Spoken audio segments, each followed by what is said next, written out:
Hey everyone, this is Louis7 and I am streaming the Lord of the Rings online for the first time in actually a while, but I am going back to Anor rather, to play with my kinship there. We are going to be doing the Erebor raids, so I actually forgot to put in the description what actual raids we're doing, so I want to cover that real quick.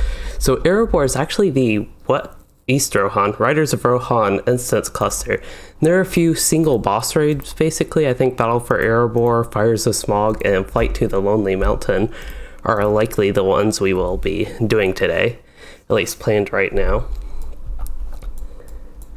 And I got a new outfit for this character, so I'll talk about that soon. But yeah, just in general today, going to be running the Erebor raids. I don't think this is actually something I've had specifically on my channel. I think it's one of the good parts of Riders of Rohan is there, before Helm's Deep, there were some raids. They were just in Erebor, which is a bit odd. I guess they didn't have any ideas for raids or instances they could do in East Rohan, and as far as I remember, they weren't even released with the actual expansion. They were in a later patch, but yeah, the actual raids take place in a zone that was not added yet. It has, like, for the instance cluster at least, there's the Bells of Dale in Dale, and then there's the Fires of Smog, I think that's in Erebor, and a couple other maybe actually in Erebor. Same with Flight to the Lonely Mountain, that might be in more landscape Dale type area, but anyway, that's where they all are. And hello, Ivan Stainer. Again, Ivan, thank you for becoming a channel member during last stream when there were all the issues with YouTube being down. I'm still actually having issues with that video. It still has like the first hour and a half, which was me being half AFK trying to get YouTube working, or like just investigating it being down and all that. So I thought today during the downtime I could still do a little bit of questing on this character in West Rohan, but one of the things I wanted to do maybe a little bit is talk about the Rune Keeper and healing Rune Keeper. And Ivan, this is one of the VIP servers. It's a legendary server, which are VIP only. I kind of forget they're VIP only. Not many people play here anymore. As far as the population of non-anonymous, at least it's 146. So that's roughly, at this point, about a third to a fifth, I would say, of what I've seen on Arkenstone.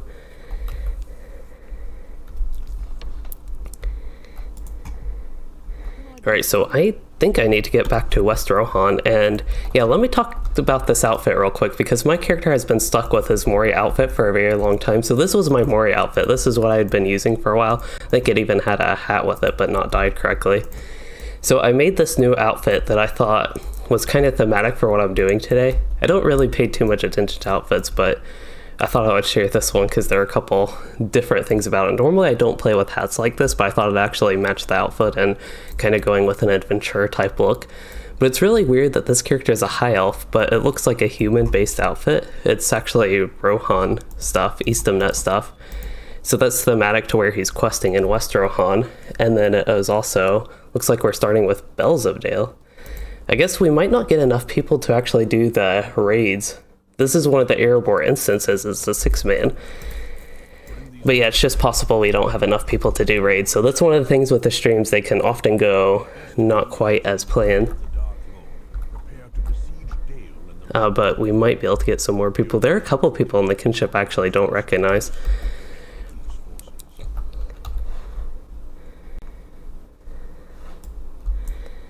But yeah, that's what's going on with my outfit. And then the back is actually, I was able to find a regular backpack. That was one of the things I was looking for. I didn't want a cloak. All the cloaks I could look for didn't really match.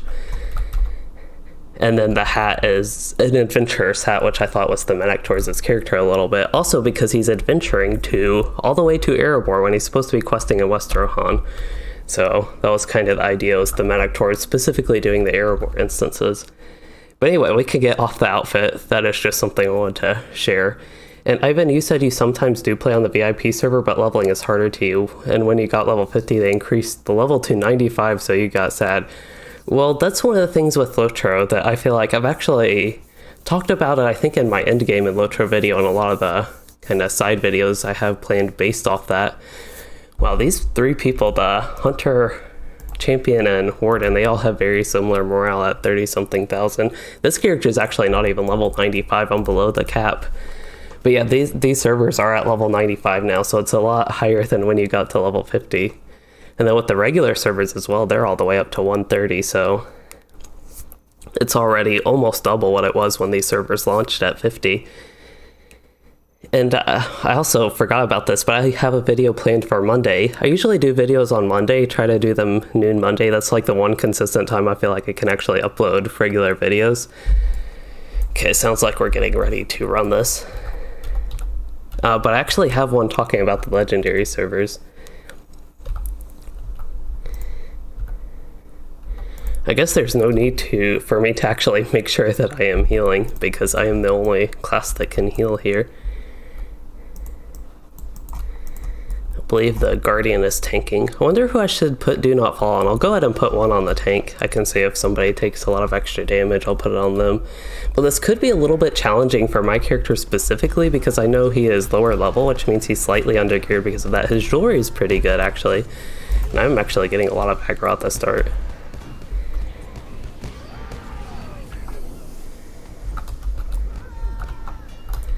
But one thing I don't really do all that often on my channel, I guess I've done it on this Rune Keeper whenever we do epic battles, oddly enough. And I just realized my volume is too low, so I'm in the kin chat on Discord with my kin, where you all can't hear it, but I can. But my volume was way low, so I haven't actually heard anything this whole time. Alright, heal the Hunter. And I might not even be able to remove the debuffs in here. They might be too high level for me. Let's see. No, I was able to remove that one. I think my maximum strength is 98, so that should be okay for most of this stuff. One of the nice things about the Rune Keeper is the utility of removing debuffs, no matter what spec you're in, but especially as a healer, it's particularly easy just to use that in rotation with your heals. Otherwise, with the Rune Keeper, I actually was playing with a friend earlier today in a low-level instance with my very undergeared and understated Rune Keeper that was level 50 something, just trying to heal the Hunter. But having the heal over times at the start of a fight was very important. That's one of the things with Rune Keeper.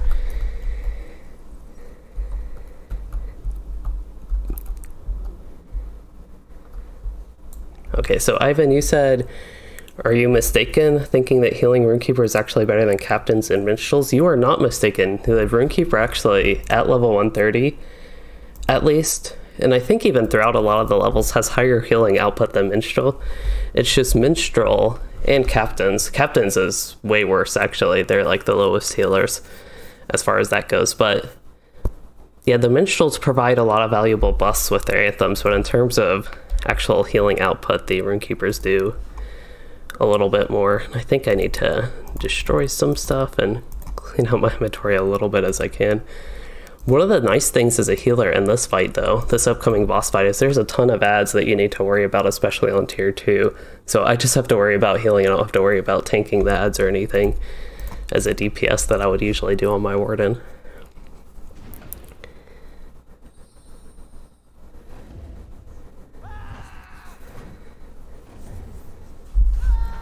And even the Beorning, I think they do more healing than the captains. I don't know as far as total healing output, how they would compare to the minstrels, unfortunately, but I know they're at least lower than the Rune Keeper as well. And Beornings, I think, provide some debuffs, particular like mitigation debuffs and maybe outgoing damage debuffs, if I remember correctly. And then Rune Keeper has some utility with Do Not Fall, which I'll put maybe on the... I feel like there's a squishy Hunter, but usually Wardens like to die.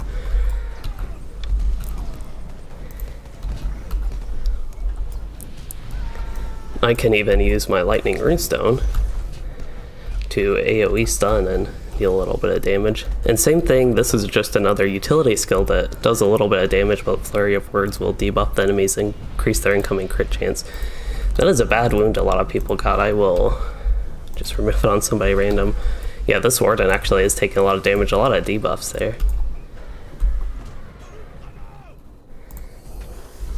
Yeah, they weren't removing their wounds. Somebody just mentioned that with the wounds. Oh, we're resetting.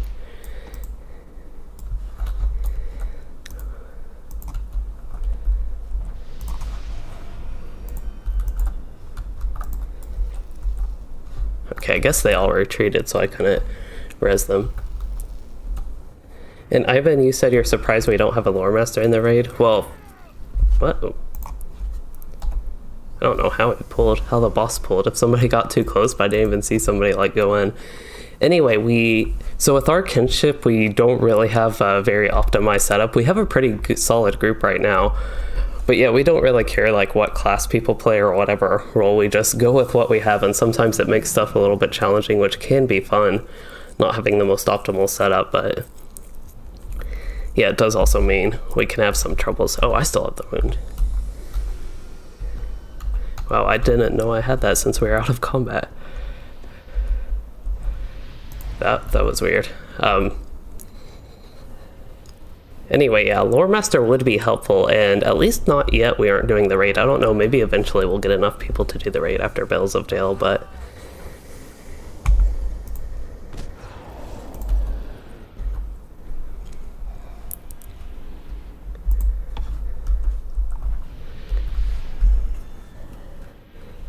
Okay, so I just need to actually call out when we have the wounds for people to remove now.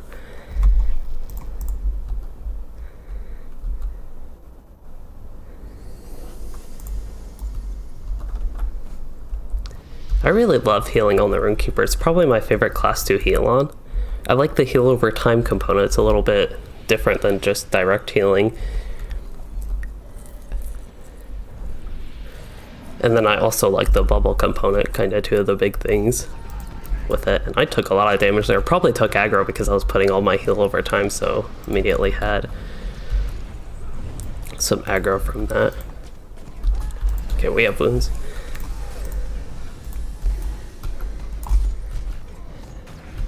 And those wounds do a ton of damage. They're doing like 15,000, I think, a tick. 13,000. That is crazy.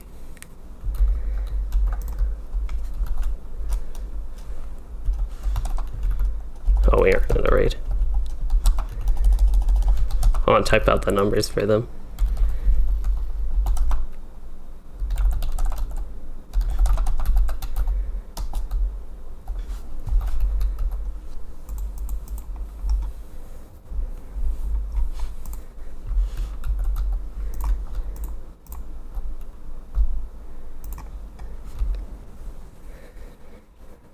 Hello, Don White. You said you're learning the Lore Master right now.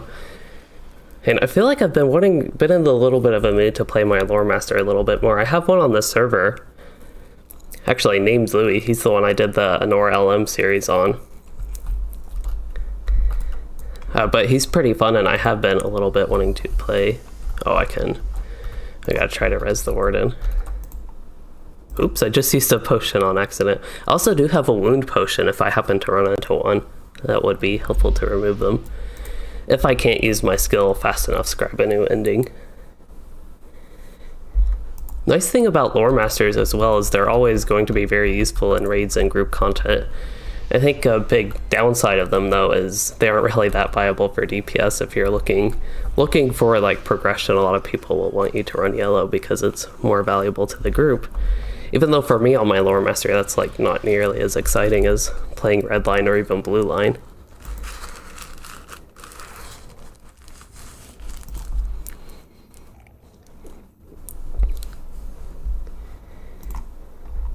There we go, that's the tab I want. So I think you all can see the tabs I have down here, Kinfellow, and then KFR is Kinfellow and Raid.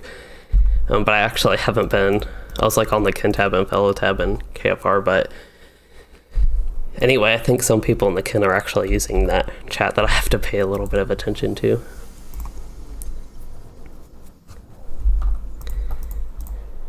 Okay, so I need to start getting some heals up because that's the way the Rune Keeper works.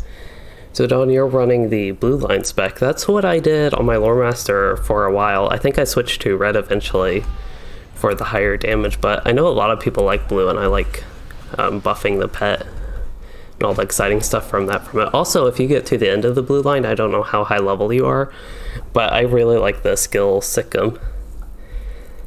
That is a very fun one for the blue line Lore Master. And it can be good if you need to solo something challenging real quick. Okay, so I'm going to get a do not fall probably on the squishiest one, the hunter.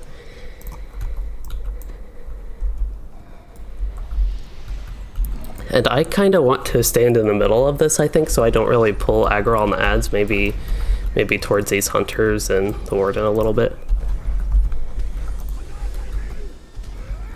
Yeah, I can use my... Oh, the warden's got a wound. And I'm taking damage from ads. Cutting swath. I think I can actually run back. I think you can run back to this boss while you're in combat. I'm actually still in combat. Hopefully I don't reset this, but... And Ivan, you asked what my gear stats are. Am I going healing rate for like a healing rune, or am I running damage and crit gear? I am, as far as my gear goes, I'm just running basically what I used at level 85, which was for both damage and healing, really. I was kind of flexible. And then my jewelry is a lot of the epic battle one I've got to while leveling, and my runestone and my rune bag, both of those are old. And if once again, I had kind of a healing set starting to be built, but I never really got this character fully built, partially because of his level. Okay, so I'm going to get a big AoE heal here, and all this stuff, and the champion should get up in a minute here. And I have a debuff. And that wound causes a ton of trouble for us. I should get out of that effect area.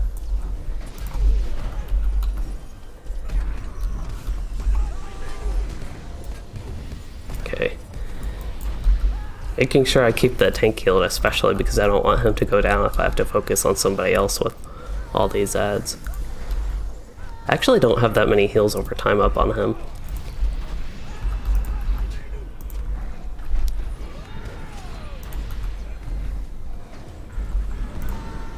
Oops, sorry, I used that on myself. So also Prelude to Hope. That is one I try to use on anybody running low on power, including myself. So that's another thing with the blue line Rune Keeper to keep in mind. I don't know why I used my debuff remover on the hunter. I meant to use it on the guardian.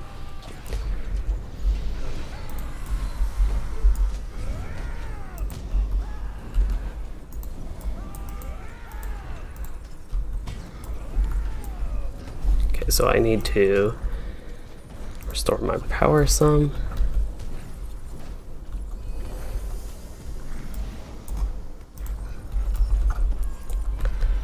I'm not sure, we might get another set of ads. He's only not even a third of the way down.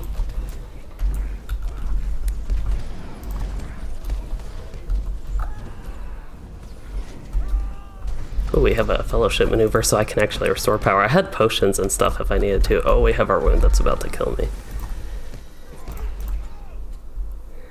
Unfortunately, I got a lot of debuffs at once while I was in the middle of doing that power restore. Alright, hopefully I can get back in time if the tank stays alive. He has a ton of morale. So hopefully he can stay alive long enough that I can...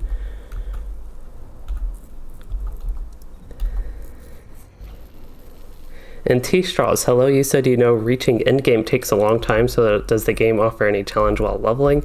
Any form of content? There's some stuff you can do that's challenging. Some of the... So there are a couple things that could... Oops, I thought I was using my res.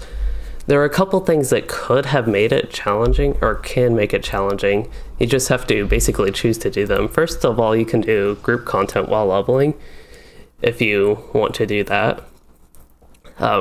Actually, I totally lost my train of thought. The first thing I meant to talk about was just like regular leveling, regular questing.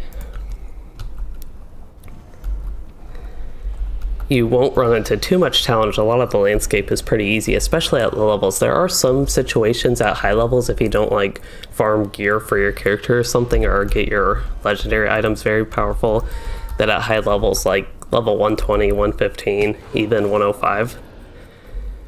So yeah, 105 into Mordor specifically, that can get pretty challenging if you don't have like your LI built up. And after that, you can become really squishy and do very low damage. A couple of my characters actually have that issue just because I haven't taken all the time it takes to build up a strong LI, and I use a lot of consumables basically for those, is the important thing. But aside from that, You can do group content instances like this. We're running a tier 2 instance actually. It's kind of at the level cap specifically for the legendary servers, but it's something you could do on a regular server just while leveling. Do stuff like this if you happen to have a group or like a kinship to run stuff like that with. But if you're just running solo, there are some landscape areas that used to be group content that might be difficult to solo. I know one specifically at level 75. We still have a couple people not quite removing their wounds. There we go. The champion who has his wound is hardly taking any damage. I'm kind of surprised. It's the full power version that did 13,000 damage.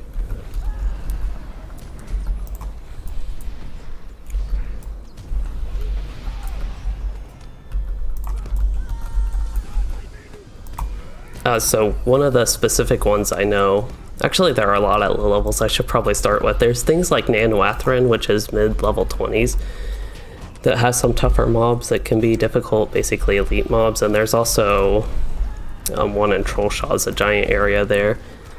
And a few things like that scattered about. I think in Numenos, ooh, I have a couple wounds on myself. I need to use a potion as well. That was very close, I almost died there. And I have an ad hitting me, which does not help. Okay, so the hunter, I'll try and get him up now. The tank seems to be surviving pretty well. I don't even think I've healed him much. That wound's probably going to kill that warden, unfortunately. That means I wasted the bubble on myself. Oh, the champion's out of targeting range.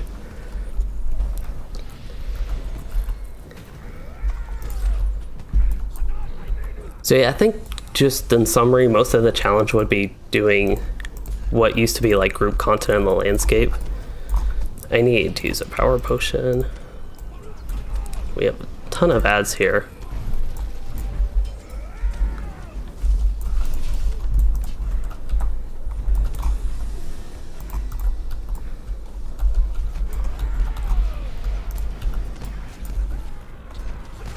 I think it's first aid for the warden. Or steadfast.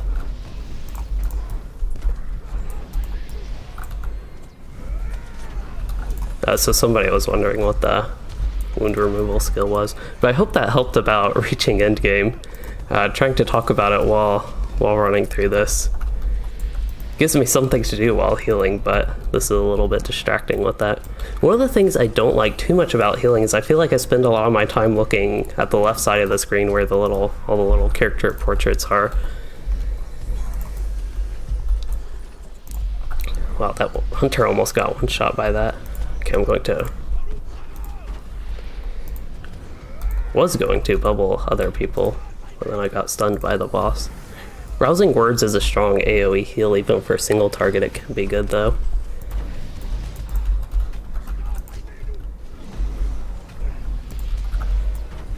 I have no idea what health the boss is at. Okay, so I'm going to use the AoE bubble to get everybody up while the ads come out.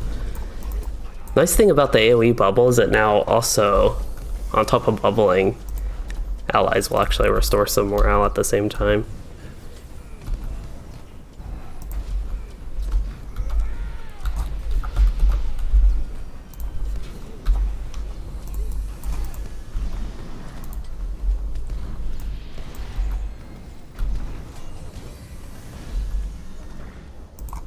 Okay, so the boss is less than a third of the way down, so that is some good progress. I'm going to go ahead and use this since it's kind of comfortable for me too. So the skill I just used, Steady Hands, of course swaps the attunement to the other side, but the main thing is it eliminates my power cost, I think, for a few seconds.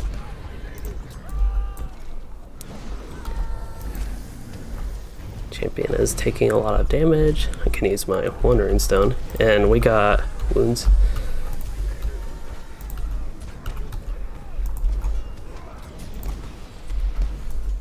We're getting better about removing those wounds quickly, but they sure do a lot of damage really quick, so you have to remove them like very quickly.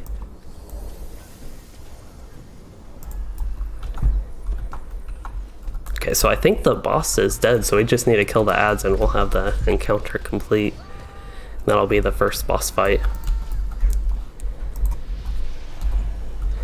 Okay, so Ivan, you asked if I do the power leveling in my free time, or what is the main thing I do in my free time while on LOTRO.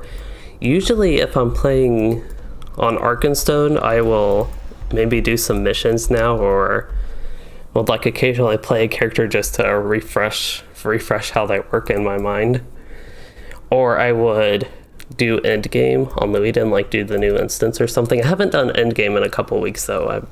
I'm probably not going to be doing too much endgame, especially repeated running of the new stuff, because while I like the content, with just the state of endgame and LOTRO, I don't have much interest in that, unfortunately. And that's one of the reasons I've actually been spending more time in WoW, in addition to also World of Warcraft having the Shadowlands pre-patch and all that stuff going on. But otherwise, I maybe play my low-level characters like this. I actually play probably on Anor more frequently, just because this is where everybody I actually play with in the game is. So I usually play these characters, maybe level them. I haven't done too much questing lately because I just don't have time. So you mentioned specifically in my free time in LOTRO. Most of my free time in LOTRO is actually spent making content on it, because I just don't have enough time in the day to play LOTRO on top of doing the YouTube content for it. But this type of thing, I do some kin events like this off stream if I just don't quite have enough time to fully set up a stream or whatever. That day I occasionally do kin events like this.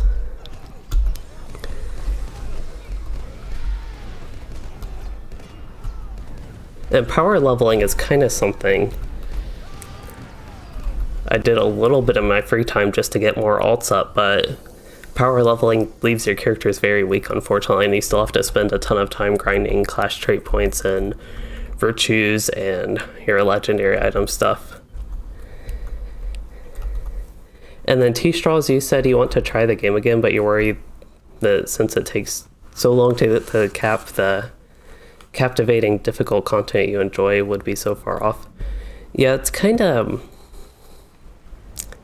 I guess it depends if you would find just random landscape stuff while leveling very captivating, or if it's mainly with like group content or raids, because again, there are some actually progression kinships, I think quite a few in the game, that have like a level cap stuck at 50, so they can do the Rift and the level 50 raids, and that can provide some challenge at a lot earlier levels. That was one of the big appeals of the legendary servers when they came out, that had a level cap for the server of 50, so everybody was like concentrated at Shadows of Angmar and running that raid, and it was relatively easy then, but they did have 3 tiers of difficulty, and I know like with my kinship we had a lot of people with unoptimized setups, so it made it a little bit extra challenging and extra fun to me.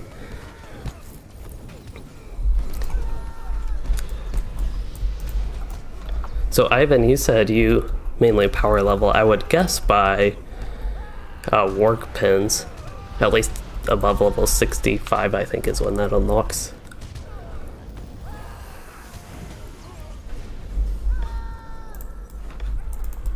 Well, these fights can be tough here with the sorcerers. They can sometimes put really bad. I think it's just AoE splash damage, but I don't remember 100%.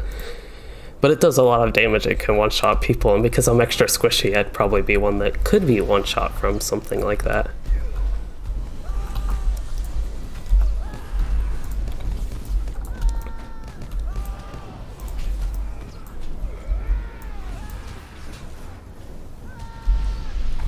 Oh, the tank took a lot of damage there.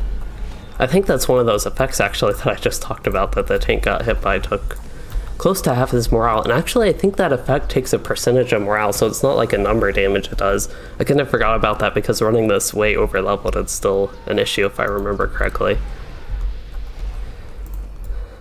Okay, so everybody took a ton of damage there at the end. So T-Straws, you said you love landscape content, you just hate how most MMO worlds are so easy. Yeah, LOTRO in general is going to be easy, but there are a few group landscape content areas that I think are challenging and fun. One of the perhaps most challenging and most fun to me is at level 75, there is this place called Limelight Gorge in the Great River Zone. So it used to be level 75 endgame content, and it has like nemesises, which are kind of raid difficulty mobs. We're running a 6-man instance, so a mini boss here is an elite master. Just for some reference, there are elite masters there as well, but you can find some challenging stuff there, I think, and it's pretty high level, but not extremely high level at least. I think I already mentioned there's like Misty Mountains, the giant area there, and Trollshaw's the giant area there. Both of those have a little bit more group-oriented content where you can quest and level up. And Angmar has some open world, I think, group content areas and some difficult quests with that. Champion's taking a lot of damage here.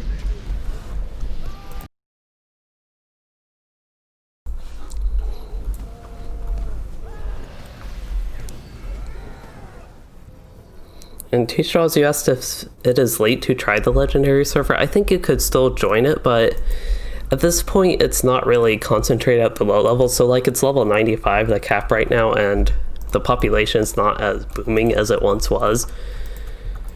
It's a decent amount lower than the regular servers. So if you're looking for maybe a lot of people to level with or near level range as you're going through landscape content, or even just having a lower level cap, it's not quite as good for that, but it still is a lower level cap. It's just the end game we have right now is either scaling instances that some kinships might be running. I know my kinship here is running it, and doing some old raids basically scaled up to level 95. And then there's also epic battles, which were just released with Homestead, but I personally don't enjoy those as much. I think my kinships basically got their fill of them and not doing them as frequently anymore.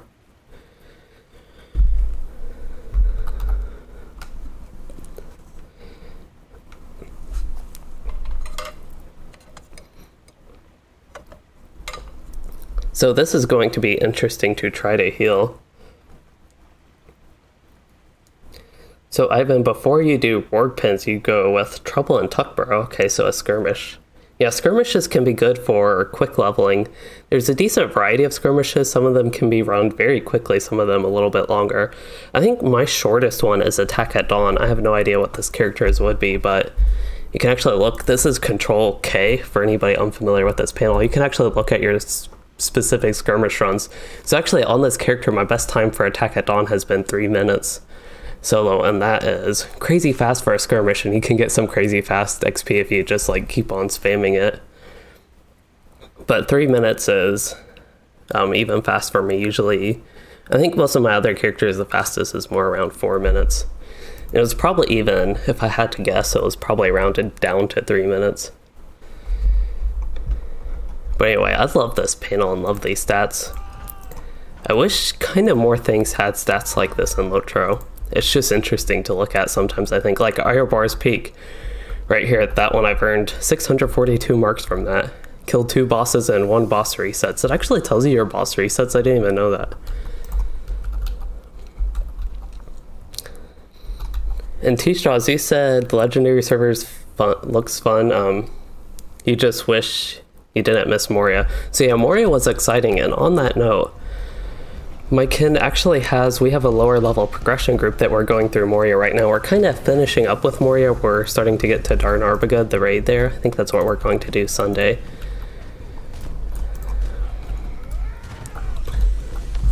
And I'm going to have to do a lot of healing here.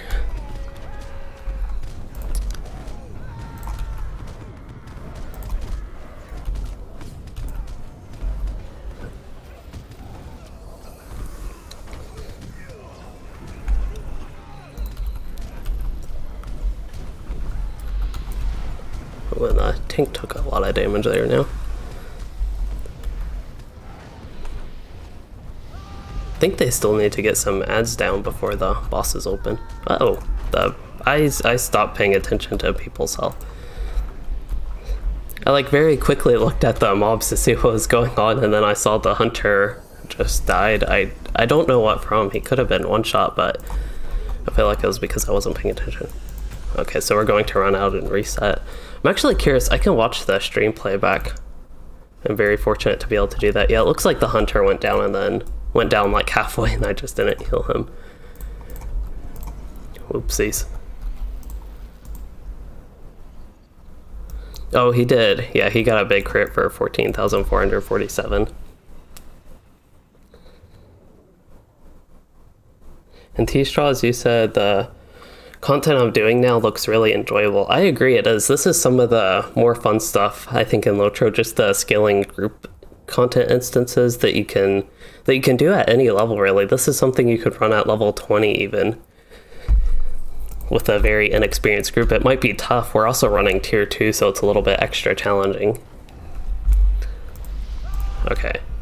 I think some people are focusing on the boss instead of doing AoE at the first phase. So the very first phase of this fight, we need to kill the ads, and then we need to let the ads stay alive. And also, I think all the people in melee take some extra damage from Cloak of Lightning. Actually, it does a lot of damage. I didn't realize it was quite that much.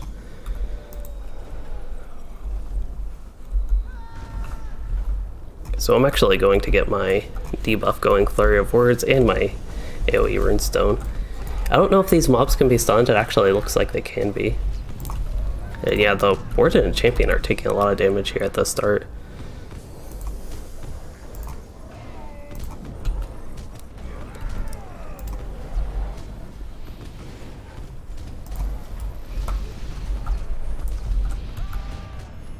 Okay, I think I'll use an AoE bubble. That'll get them restored up pretty quickly, but I can also use all my huts to keep them restored up. And I should probably put Do Not Fall on somebody. Maybe I know the Hunter is squishy.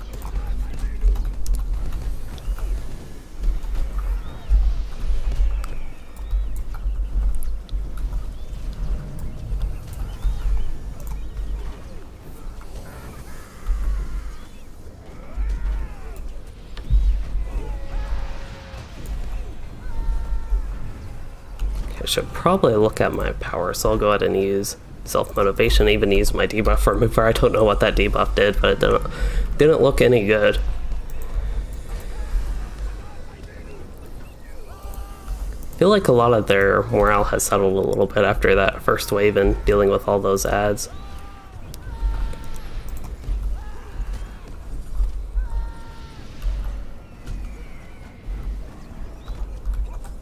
The Hunter needs a little bit of power, as much as I can help with that. Okay, so somebody, well, not somebody in particular, but we just got the ads killed. So basically the boss becomes immune, and then we need to kill the ads again. So another set of troubling, and I am out of power. I am out of power.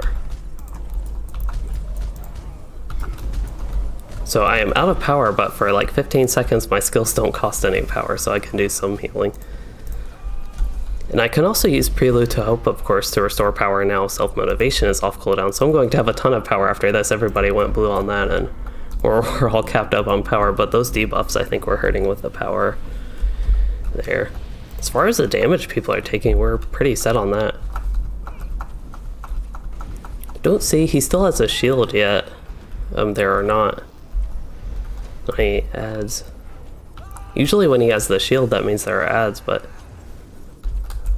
let's see, yeah, he's absorbing all damage. We might have to reset him, it looks like. Yeah, he's glitched or something. Huh.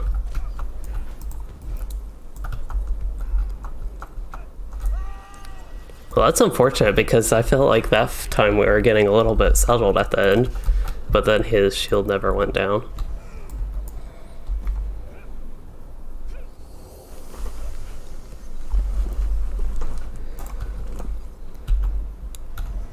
Okay, so I have another Do Not Fall coming up. I wonder who I should put it on. I feel like one of the melees, because they take a lot of extra damage from his debuff area.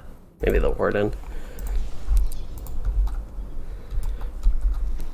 Fortunately, I just feel like with the tank he has enough morale and has enough survivability that I actually don't feel like I need to put my in-combat res on him right now.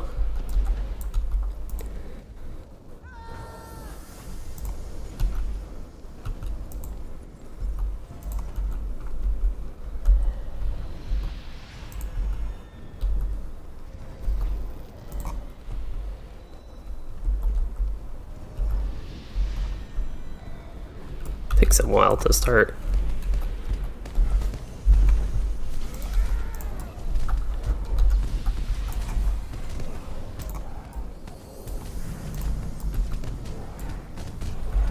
I'm going to use my AoE bubble.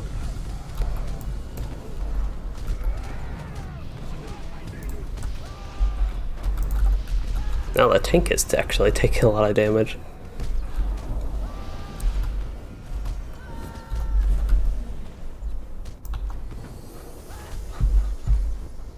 So everything looks all good. We still need to kill the ads and then should become invulnerable. So now we just need to avoid killing the ads. And we should be good. The champion's taking a lot of damage here. Wonder if he has aggro on the boss. Oh, the tank is also taking a lot of damage. Oopsies.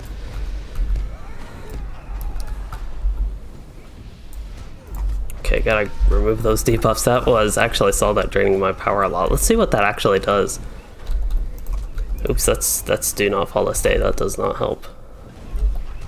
Okay, so that is, yeah, it just says the Spirit Squirrel's Bite drains you of your power. It doesn't actually say how much, but my power goes way down with that. I don't even have enough power to remove that. I need to use AoE Bubble.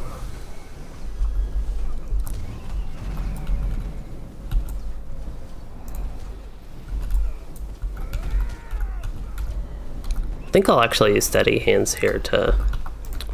Probably shouldn't have hit the squirrel with that, but it's okay. But just wanted to use Steady Hands so I could be extra sure on my power here.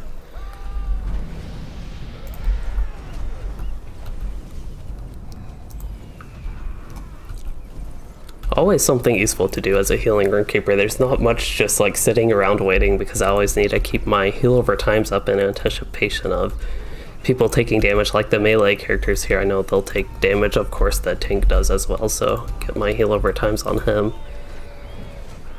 So I am out of power, but I can use self-motivation. I think I'll go ahead and get an AoE bubble up. Try to use Prelude to Hope on myself next.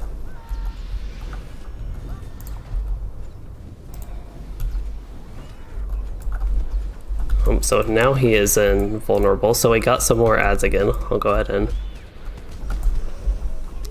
Actually, I probably shouldn't even be using the runestone. I know it helps a little bit with the crowd control and even the other one just to conserve my power a little bit. That actually hurt. Okay. I got enough power. Wow, that actually did give me a lot of power. I got enough power to remove my debuff, and then I got another debuff, but that removes multiple debuffs. It removes one, I think, every 2 seconds is how Scribe a New Ending works.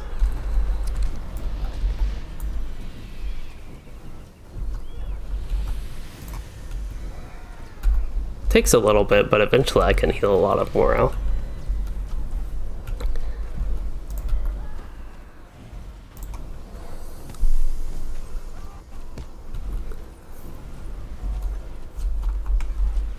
Wonder how much health the boss has left.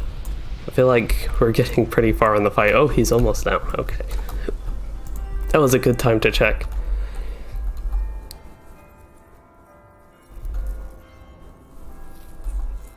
Hello, Cammy said maximizing your healing from your power pool is all about not overhealing when you don't need to. That is true. That is something I should probably work on here on this character, not overhealing. Especially some skills actually take, I think, a lot more power.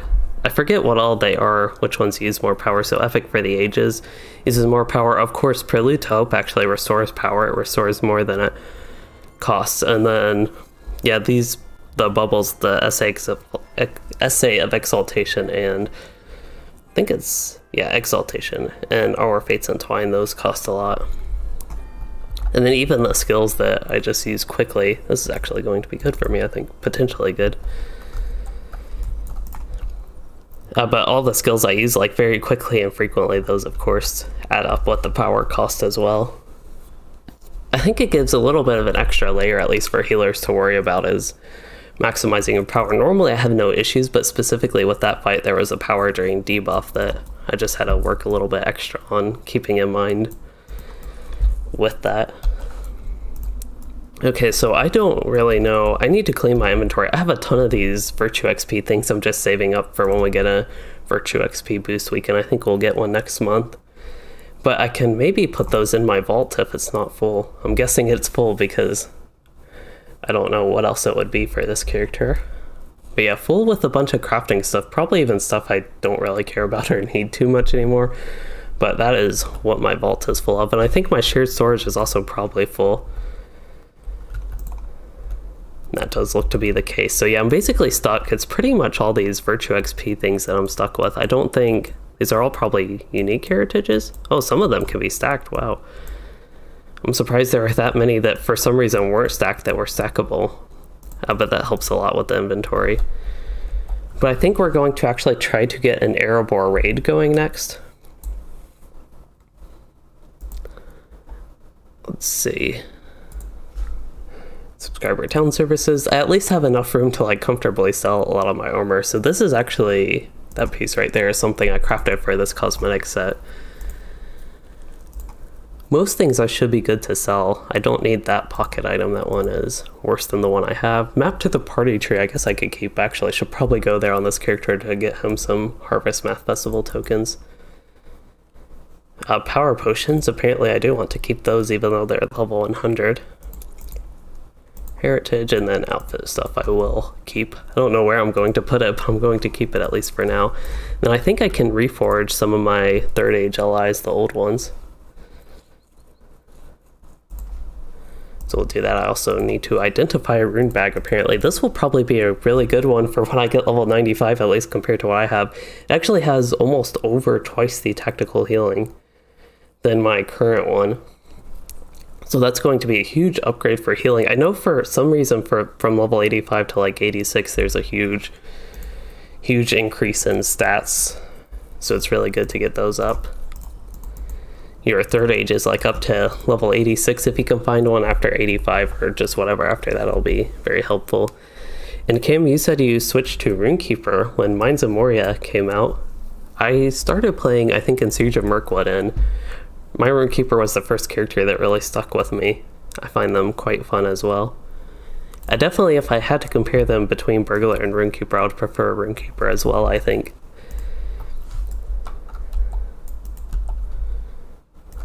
Okay, so instead of sitting around here and doing nothing and just walking in circles, I will do something a little bit useful while we're continuing to search for a group, and I want to try to get a little bit back with the West Rohan questing on this character and maybe just get like one quest knocked out during this little bit of downtime. And that'll give us something a little bit different than just pressing a bunch of heals, which, while it's fun, sometimes I do like to zap things with lightning or burn them with fire. We'll see. Whatever trait configuration 1 is, that is what I'll use. So that is actually my lightning spec. And if this character was properly set up in level 95, I'd also have to like switch my allies. It's ideal to have a runestone and healing, or runestone and rune bag for the healing spec, and then either 1 or 2 for DPS.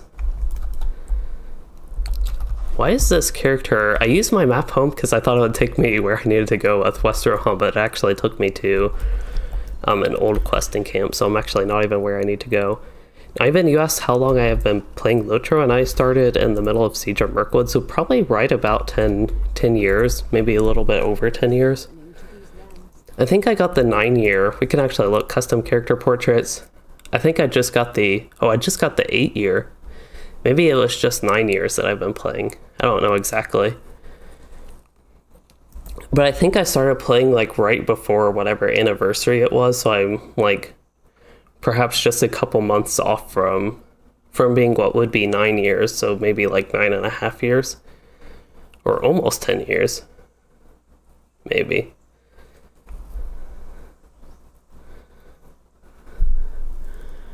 So where do I even need to go? So we're just not sitting here. Alberg. And this character, he's been so slow going through West Rohan. First of all, because, well, the questing hasn't been too bad when I've gone through it. I've done a few streams of it. It's just kind of, I think, been taken over by some other more interesting things for me. And if I could choose what I do in LOTRO, I wonder what type of quest this guy has. Actually, I want to find out real quick. This says, talk to Gandalf in the Westfold. I'll accept that. I don't know if I will do that yet.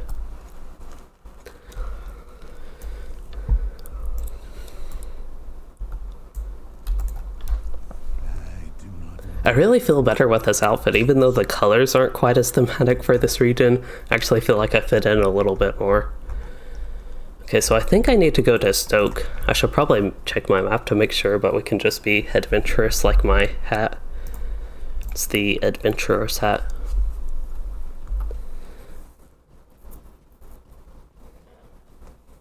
So Ivan, you said you've been playing for probably close to 10.5 years, so a little bit longer than me. And your uncle got you into LOTRO. He was the first one to start to play. I actually had a similar experience with World of Warcraft. It was actually kind of my uncle that got me into it. It was more my cousins got me into it because of my uncle, actually. And eventually that even led to LOTRO down the road. So I think we got another minstrel, so we have somebody to help out with the healing at least. So I need to head... I have a quest tracked. I actually have no idea what all my quests are right here, but I do have one tracked that is to the west, the Acres of Flame. Need to equip buckets and extinguish fire in the western fields of Broadacres. And I just got a new quest called Fires of Isengard. I just got that. And what do I need to do? Defeat Wargrider Defilers. Good old mounted combat.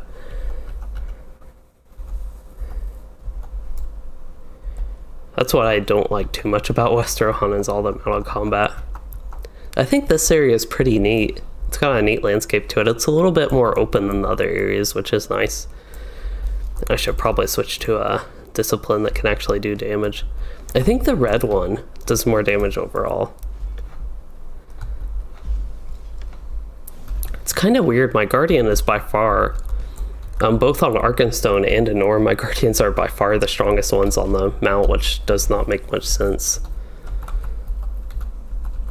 at all. But my Guardian on Arkenstone has basically nothing built for the War Steed. I've only used it for travel on that character. And the one on Anor is a little bit similar. I don't really have it built up, but it's stronger than all my characters who actually have their War Steeds a little bit built up, which is mainly my Wardens and Rune Keepers actually on both servers. So I don't even need to defeat the Goblin Defilers. Not the Half-Orc Riders either. I need Wargrider Defilers. The Goblin Defilers are riding wargs. Maybe they do actually count, let's see. Yeah, they do count for Fires of Isengard. I think I had to kill these mobs for another quest, actually. If I can fight them long enough on foot, I can definitely do more damage. This character, he's just really weak because his allies, first of all, are still level 85, and I think I talked about there being a huge gap in stat increase. I'm kind of forgetting what term is used for that type of stuff, but there's just a huge jump in stats between level 85 and 86, so that's kind of way outdated because of that, and I don't do much damage. And also the Rune Keeper, comparing to a couple other classes, I think is fairly weak at this level.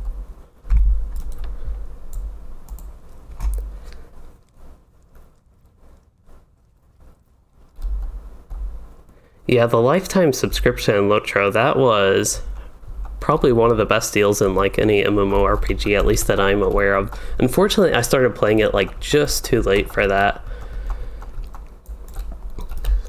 I have no idea. Oh, I got a deed done. I wonder what virtues I'm working on.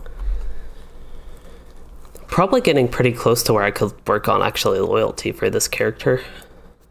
That's always a nice one. Maybe I'll start doing that. It won't have much effect for me now, but it's okay. I feel the need to just kill a mob. A non-mounted mob in this elite seems like it'd be fun to kill. A little bit of a contrast from what we've been doing. I would say a landscape elite would provide challenge in landscape, but it's not too much anymore. I think if you find elite masters, they're a little bit more challenging. But even with this character being relatively weak, at least, that was no challenge at all, especially considering I could kite. Okay, so what do I need to do here? I need to equip bucket. I need to equip bucket? Oh, I see. Okay. I had no idea what I actually needed to do for this quest, so skill cannot be used. Maybe I just need to go to a fire and see how that works. don't think the Goblin Flanker is one I need to kill, and I have no idea why he isn't moving, but that makes this extra easy.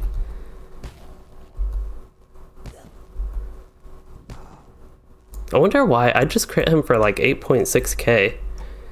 But he didn't even take close to that much damage. That was super weird. Because I thought I did another one that was like 10k. Even there, he restored morale when I hit him. Now he's not dying. There we go. That was one of the weirdest. Wow, we have so many ready checks here. But that was one of the weirdest fights I've ever been in. I have no idea what was going on with that mob. Skill cannot be used. Do I need to actually equip it? I used it. Let's pick it up again. Do I need to be by water when I pick it up?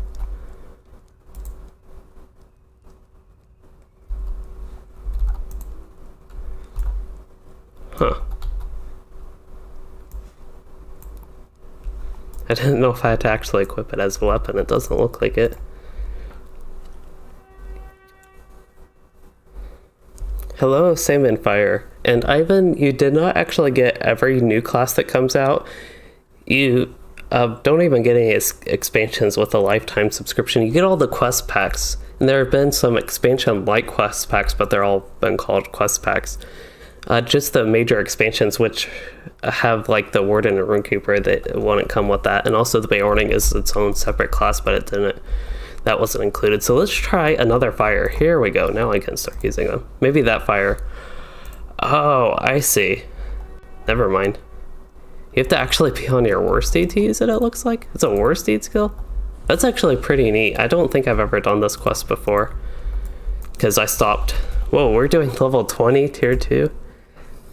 This sounds like it would be easy, but the mechanics here are quite challenging. And maybe we'll find out why in a minute. So we're actually going to try this on tier 2.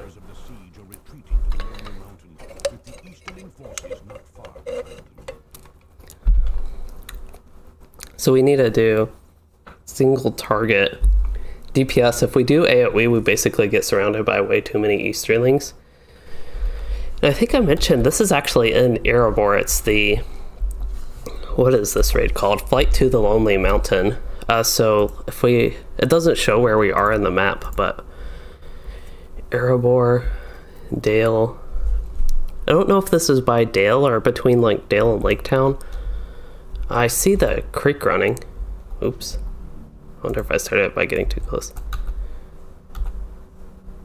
I think I accidentally started that just by running while they were talking about the strategy, but that's okay. I think they were about to start it anyway. But yeah, I don't know exactly where in Erebor / Dale Lands this is. In the zone. Oh, I should probably switch back to healing spec. So these people can get their morale restored. But yeah, this has a little bit of roleplay here at the start with Brand and Dane. But then we get to start fighting the Easterling waves. And this raid is also a little bit weird, and there's no like single boss. It's just a bunch of waves of Easterlings that we have to defeat.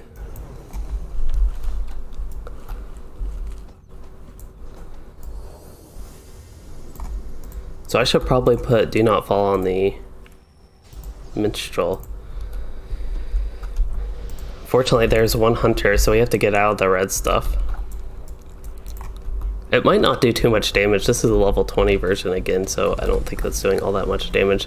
There is that one, the minus incoming healing modifier. That will be pretty effective against us.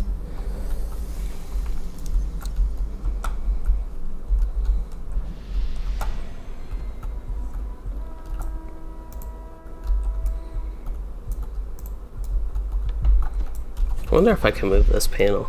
I think you can. I don't even think you need to be in that mode. I don't know where to put it. I'll put it up here.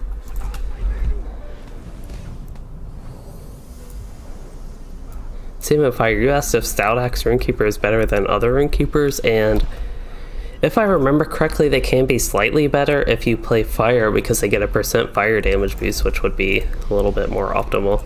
So all I need to worry about here is actually healing. The DPS have to worry about single target attacking enemies.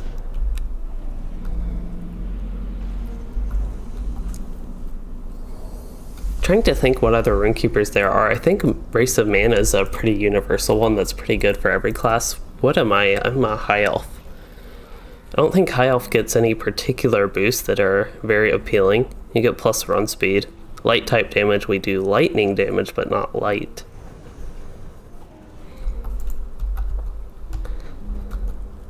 So, yeah, the tank's going to kite them around, as weird as it is, while we basically just wait for more waves to come. This is particularly how we do tier 2. And hello, Ronald?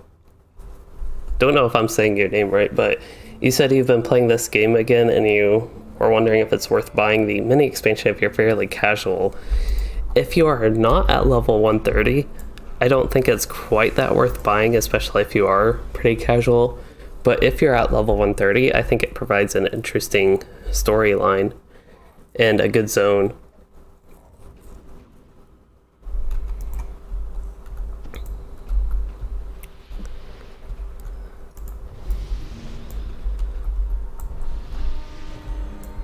Okay, so now we get the new wave.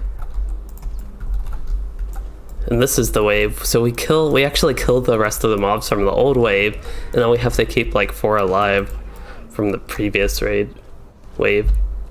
And Ivan, you asked if YouTube is my full-time job or is it like a secondary or hobby. So it is more of a hobby.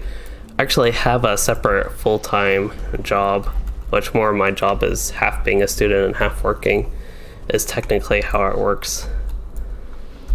But yes, this is just something I do in my free time and otherwise have a full-time job.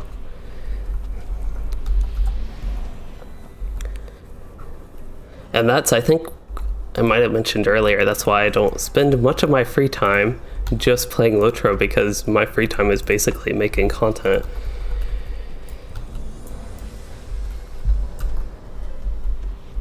I do have Do Not Fall on the Minstrel.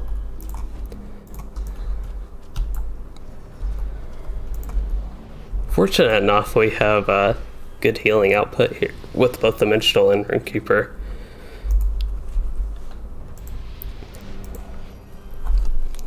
In Salmon Fire, yes, the missions do start at level 20, but I personally don't quite think I don't know why the hunter died, and I'm getting hiccups right now, but I personally don't quite think the mini expansion will offer you all that much for $20 if you just want the missions, but that's my personal thoughts on it. I think I made a whole video on that might have a little bit more info that's all concentrated actually on a topic. They're actually doing a lot of damage, because I'm like way higher level than these mobs, but they do high enough damage. So what are the archers? They have all that tier 2 stuff. I wonder if they do like percent morale. But yeah, this is an instance that is crazy, I think, especially with the scaling and just general difficulty. If we try to run it on level at 95, even when it came out with East Rohan, Riders of Rohan, is very difficult, I think. I'm not sure if any kinships actually quite got tier 2 down on the server. At least I didn't hear about it. And Ivan, you asked if I would like for YouTube to be my full-time, or am I pursuing something else since I'm in school for something. So I don't know, at this point my channel is definitely way too small for it to be something full-time. I think it could be interesting, but I don't really know. Right now I'm just happy to like make videos in my free time, basically.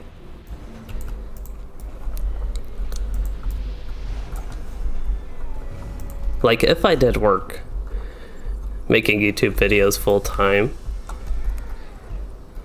I could definitely make a lot more content and have like more consistent videos and just a more consistent schedule with that.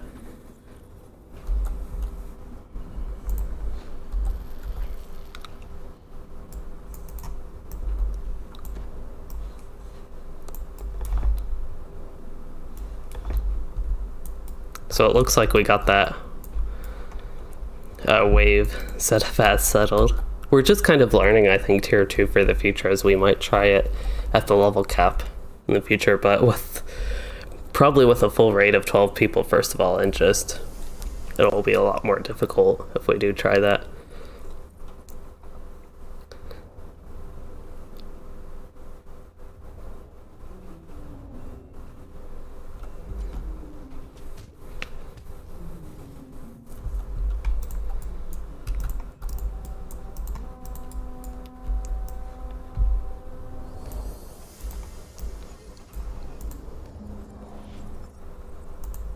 So now we kill the old ads and we still have to leave 4 up of the new ads.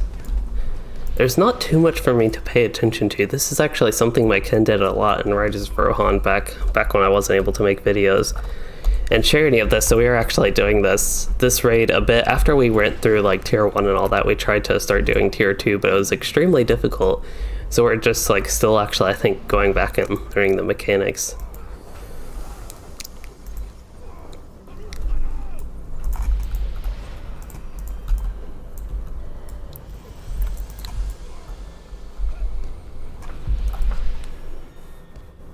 And Ivan, that is no problem. I don't think you're really prying into my personal life. It is an interesting thing to think about for sure. I don't mind that question.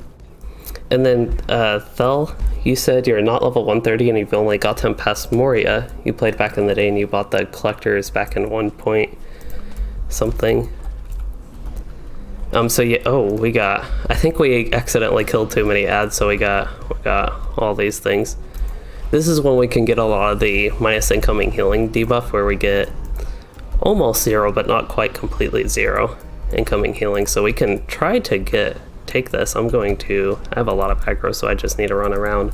Fortunately, a lot of my heals can't be used on the move. Okay, runestone.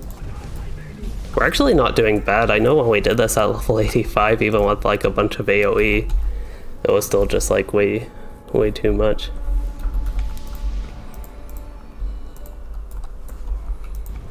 But this is basically what happens. If this was level 95, they could all be on level, and I know they do a ton of damage.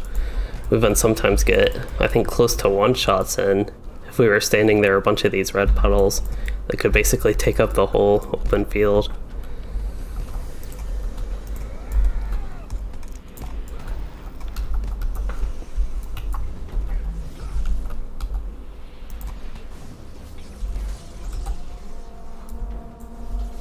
Kind of annoying I have this extra bucket here.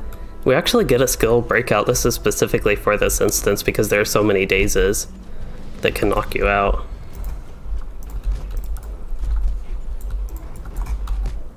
Oh, I am stunned and have a bunch of debuffs.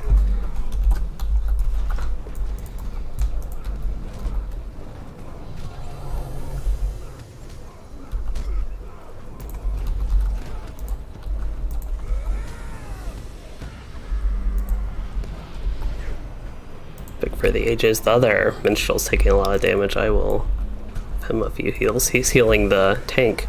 So this is a nice thing about having 2 healers in a raid, of course. You can actually have one healing the tank. Like if I were trying to manage this all as a single healer, it's definitely a lot more difficult.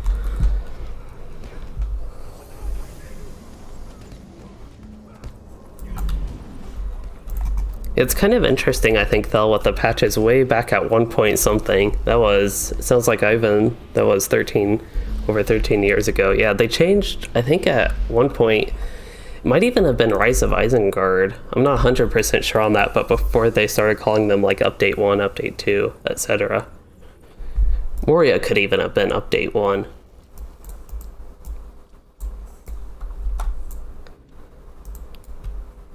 Hello, Caitlin W. You said you haven't played this game in so long. It's definitely still going, and I think a fun game. Wow, we actually got that done on tier 2. That's our first time, I think. As a kinship, we've actually done that, and this is something we did a lot again with the East Rohan, I mean Riders of Rohan expansion on the legendary server on Anor, but even running the level 20 version, we never quite got that done. And we got some good epic level 20 gear, as exciting as it is for us level 93s. So it sounds like we're going to try level 95, tier 2.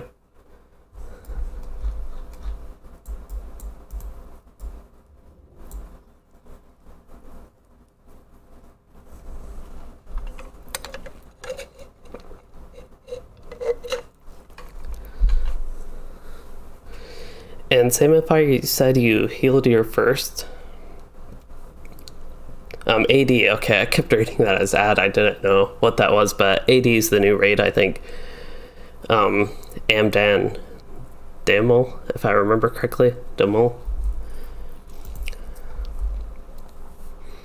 I know a lot of people shorten it to AD, but I always like calling it the Bloody Threshold, mainly because it's a lot easier for me to pronounce. Actually, I have no idea how to pronounce the Amdan Damel part of that raid, actual name of it, but yeah, I think healing on a Baroning is exciting. My Baroning, the one I play a lot, level 60 on this channel, and I'll have in 2 days on Sunday evening, he mainly tanks because we don't really have another tank with the group. So I haven't been able to do as much healing, as in I haven't been able to do any healing, but I do think it's fun.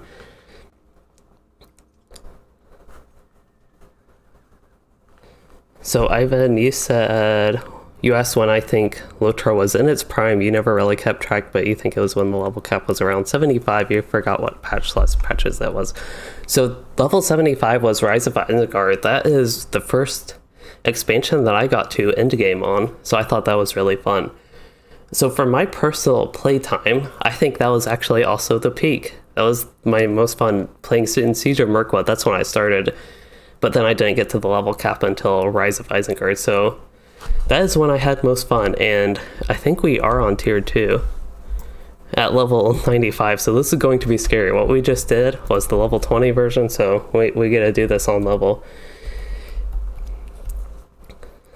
But in general, I think a lot of people think Mines of Moria, that update, that first expansion, was when LOTRO was in its prime. I didn't start playing until after that, though, so unfortunately I don't quite have that experience. I will say the Mines of Moria instances and raids I've run, I can definitely see why people would think it was in its prime. But yeah, Rise of Isengard was super fun. I think, one, because compared to now, endgame was more accessible. All you had to do was level up. Sure, like, leveling was even slower back then, but there weren't so many, like, systems that to me are now at least a little bit annoying. Ooh, that almost one-shot me right there.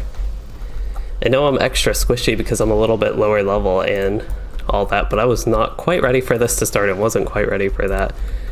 And I think Caitlin, I can't actually look at chat, but you said yep. That's how tier 2 on level goes. But Caitlin, I think you said you used to play World PvP, so like the PvMP, and you had a war group that fizzled out. That's how actually a lot of my kinship was on the Free People side. On the PvE side, a lot of people fizzled out after Rise of Isengard with the kinship. Actually, a few of them, quite a few people that I know played. I played with during Rise of Isengard. Jimmy, I played with him and Valadon. I don't recognize anybody else specifically in this group that I don't think I played with in Arkansas. We also have a lot of new people here on Anor that I play with, but yeah, a lot of them, including myself a little bit, I didn't play as much during Helm's Deep. I think I came back a little bit in Gondor, and especially update 18, the Throne of the Dread Terror update, more specifically the featured instances update, is when I started playing a lot more.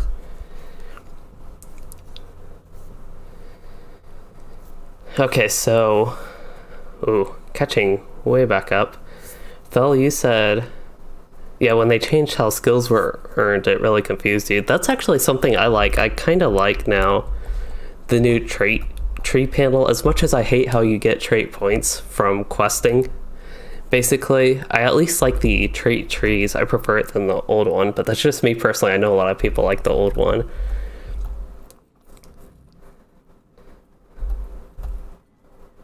And same in Fire, I had the same experience on Moria. I hated Moria the first time I went through it. I actually went through it on a Rune Keeper, basically my Arkenstone version of this Rune Keeper, really. I ran through Moria, and it was true. You could not step 1 foot without a whole bunch of enemies, and you also couldn't step 1 foot without falling. At least that was the case for me. Yeah, I think the game, GSC Gold, was definitely more active during Rise of Isengard. That was one of the things that maybe made it more fun back then, as there were more people. And I actually have a video on Monday where I talk a little bit about population and how it is important. It's not a focus of the video, but it's a part in it. But yeah, that's one of the things I think in old LOTRO, is it was just more populated. So you'd like see more people. You could do low level instances before they even scaled, I think. I actually don't remember if I ever did like a 4 Noster Great Barrel before it scaled. I think I did, but I don't remember 100%. I didn't do that all that much. If I did. It's a very blurry memory if I did do it. So Same at Fire, you play on Arkenstone now. I play on Arkenstone as well for the regular servers. I spend also a lot of time playing on Anor. Kind of play on both maybe a little bit equally now in general. So it sounds like we're getting this readied up again. I think we're getting one more try. Probably not going to try this too many times, but I think it's a little bit fun to try a bit.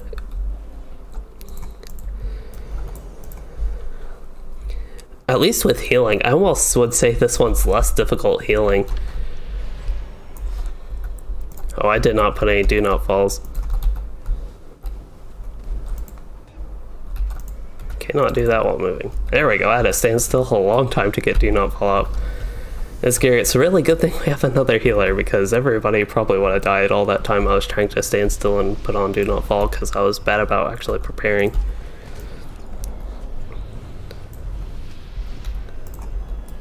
So again, I think we're running tier 1. We could be running tier 2 though. We don't have our bar yet. Maybe we just have to defeat. Whoa. Oh, 27k. I got hit, so if I like just randomly took aggro from a warrior, getting hit for 28k would one-shot me.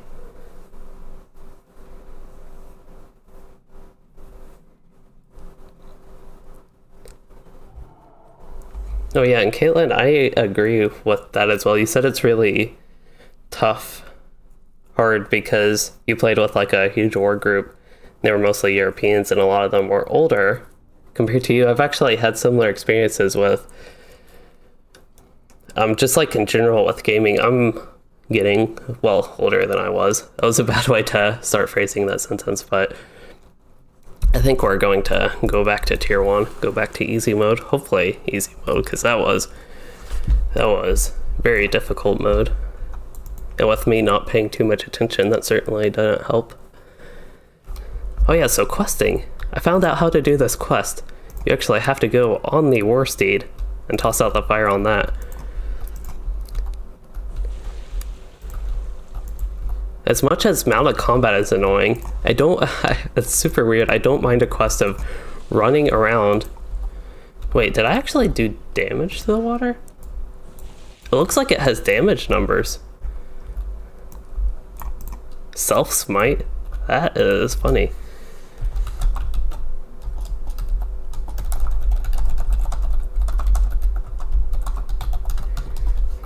That did 1,898,000,000. I don't know if y'all can hear that or see that, but 1,898,533,120 damage.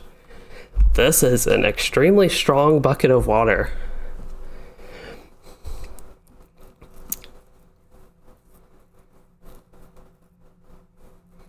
Yeah, Ivan, so you said free people are still too OP. I think actually the creeps are getting buffed in update 28.2, and I don't pay too much attention to PvMP, but I think I have heard people say that creeps are actually strong enough to be stronger than freeps now.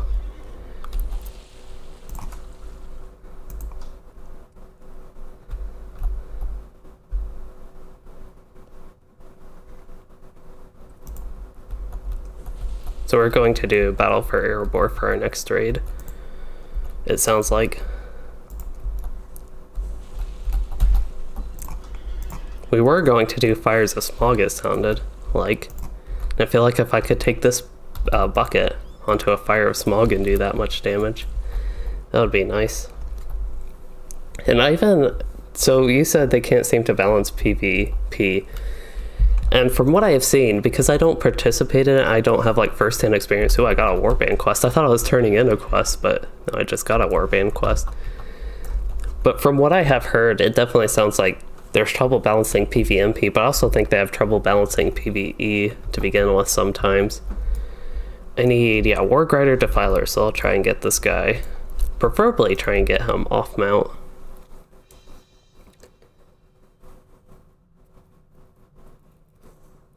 Okay, there we go. Got lightning. This one, so the last mob we fought, I think, was the weird bugged one before we did Flight to the Lonely Mountain, and that guy, his morale was not going down for how much damage I dealt, and he was also restoring morale and doing nothing, so it was a more normal fight.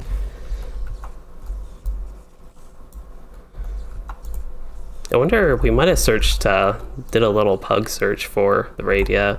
I think we're doing Battle for Erebor tier 1, so we need actually 2 tanks for this. This is a nice helmet for once I get level 95. I actually have to, I'm going to make sure I actually have that helmet. Let me get my loot stuff. Subscriber, there it is. I always lose this, it's still the most OP item in the game, I think, the subscriber town services, if you remember to pick it up. And I got in combat with something, so I need to get out of combat. Fight this mob with all these UI panels up. Sometimes I really do feel like I play Lord of the User Interface online instead.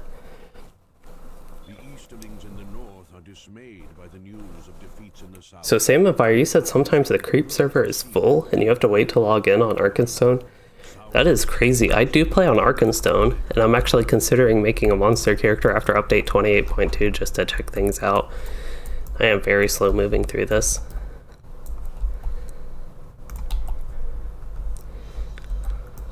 I think I'm way behind everybody else, because I was in combat a little bit.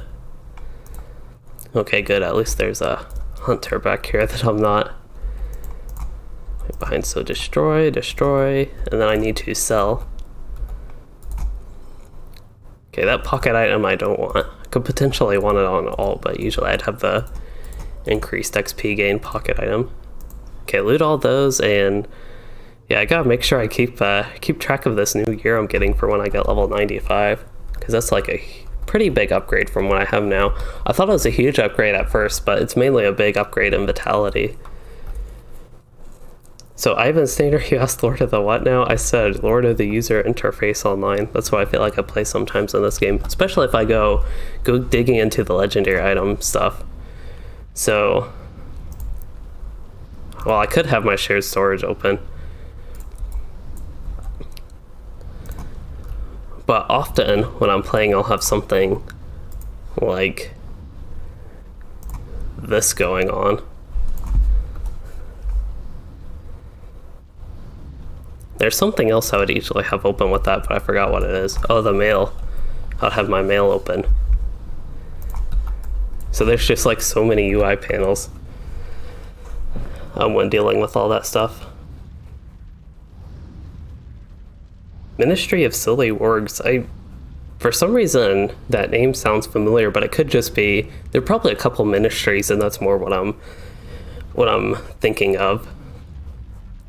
But ministry like kin names or whatever, what are they called? Like, I don't think they're actually called kinships for monster players. I forget what they're called, like war bands. I don't think that's quite the name. Tribes. I think they're called tribes.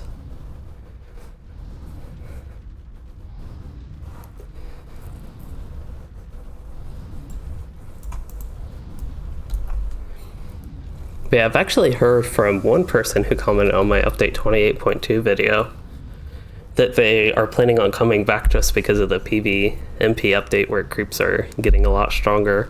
I think a little bit easier to get into right at the start. I really don't know how it works, but you're basically stronger with like the starter corruptions now. I don't even know exactly what corruptions are. I think I played a tiny bit of Monster Player, but not enough to really know about it. I played it I don't know. I don't even know how many minutes. Probably a couple hours at most is all the experience I have as a monster player.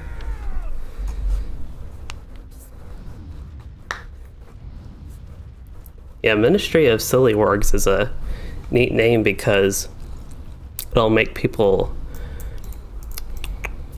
what can I think of the word, I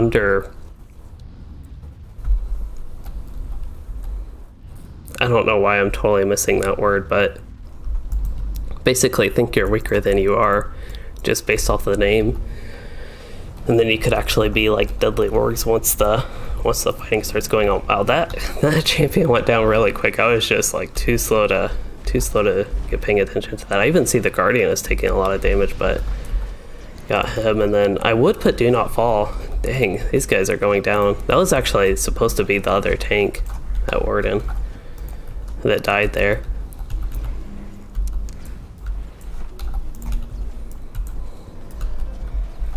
So they're going to try to kill one of these down while the tank kites one of them.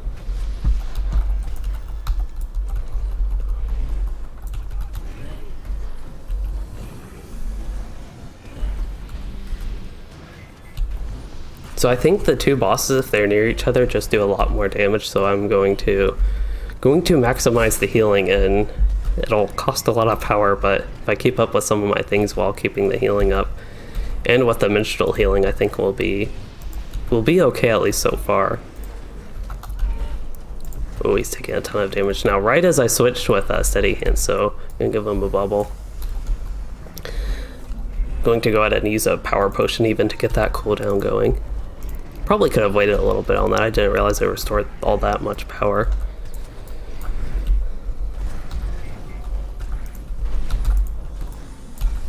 Dang, I took him off target for like 1 second. Of course, the other minstrel is healing as well, but wow, he just like jumped down really quick. Probably got a couple of big hits, and now we have the Warden back, so I need to.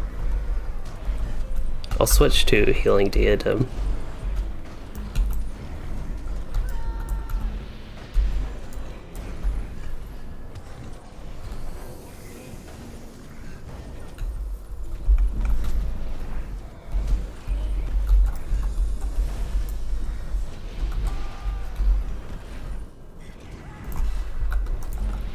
Or probably could have used the power restore on the Warden. He has a little bit lower power. So well, I can go ahead and use self-motivation to get that cooldown going.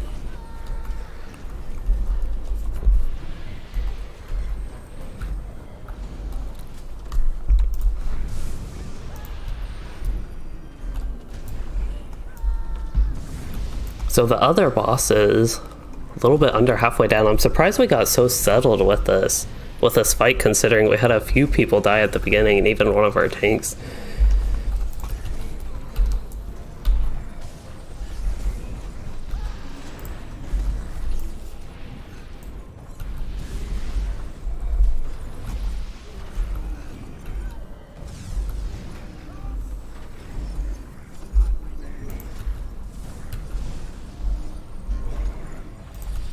I am almost out of power.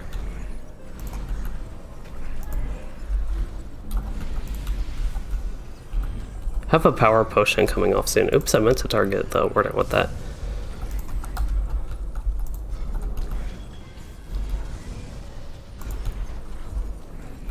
Okay, so now I actually have two potions. Ooh, he's taking a lot of damage. Need to focus on the healing right now. I was going to try to restore maybe a little bit more power self-motivation. There we go. Oh, he takes like, keeps taking like 12k damage, it looks like. And yeah, Salmon Fire, I think we have the fight settled now. We just had our tank died. It's kind of hard to read chat, so I might be missing something just glancing over while I'm healing real quick. But you said one is immune to tactical and one is physical damage immune. So if I remember correctly, we did something like that before, but it actually sounded like somebody said one of them got bugged. So this guy, he has minus, incoming range and tactical. So what we used to do is have melee always on the left, and I've always played this actually as a Warden, so I'm more familiar with what to do as a Warden DPS, but we would always have the melee on the one on the right, but we actually have like ranged DPS right now. The champion is locked out, so he is not in the fight. So the only melees we have are the 2 tanks.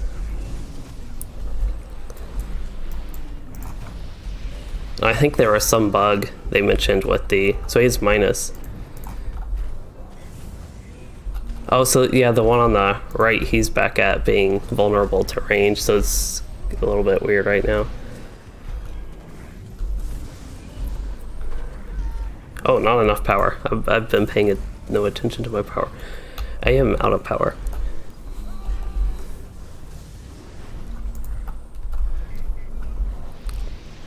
Prelude to Hope.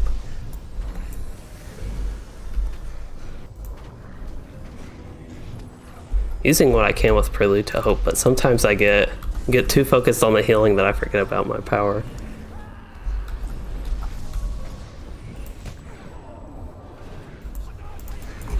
Okay, there we go.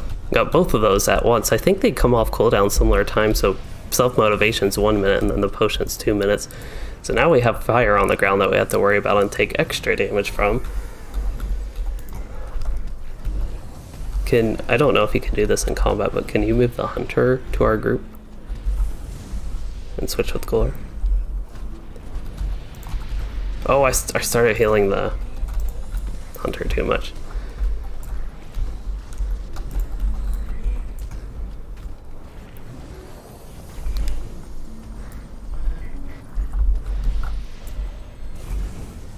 I think that was totally my fault because I was healing the hunter while...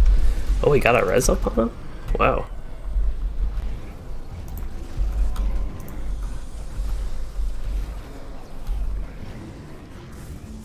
Then I should have self-motivation. That doesn't restore all too much power, but I do have it.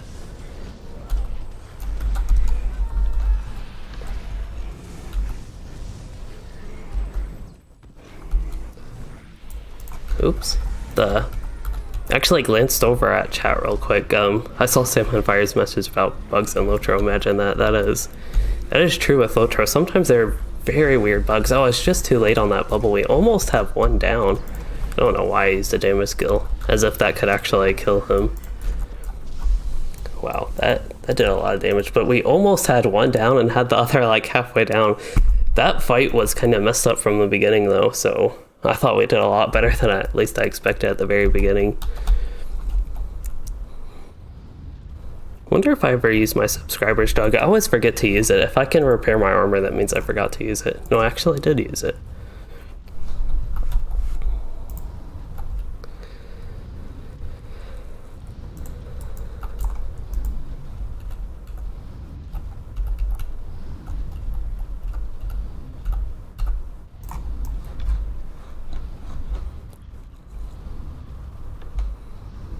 Okay, so Ivan, to get a little bit back with chat, you said your first memory you have of this game was, okay, you were at your uncle's house and that you were running around and killing stuff in the fields of the Shire. I think my first character, I did the intros a lot. I probably played humans at the start before I really started liking elves, so I did that. One of my early characters I know was a hobbit, and I didn't particularly dislike the Shire, but I made a hobbit burglar and I didn't like the burglar too much and also didn't like the hobbits too much, so that didn't last too long.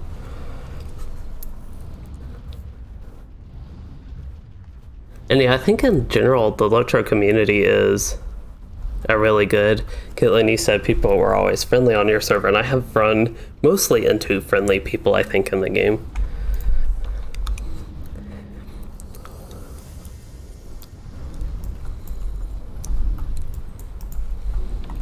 All my skills look great. It's a little bit of a bug that sometimes happens with skills. They all like suddenly go gray even though you can use them.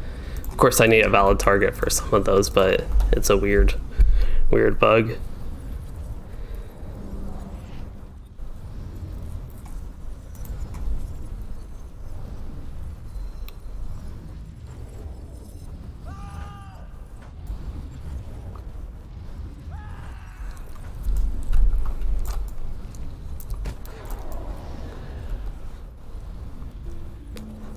I don't think I've ever paid too much attention to this environment, but I think it's actually supposed to be Erebor. I don't remember exactly what it looks like in their latest rendition with when they actually released the zone, the Dale Lands. I totally messed up. Sorry, that was my fault, I think.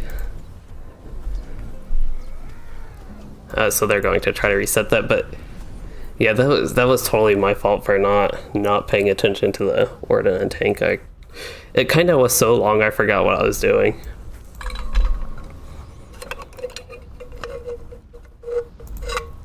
They actually got it reset, so they just rezzed me and we're good to run back, but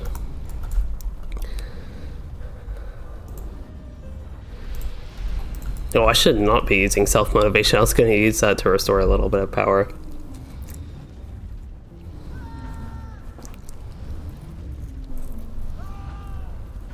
So deselecting and reselecting your weapon fixes that? Oh, well, it looks like it actually fixed itself, but yeah, it's kind of annoying because you can use your skills just fine. They all just like turn gray.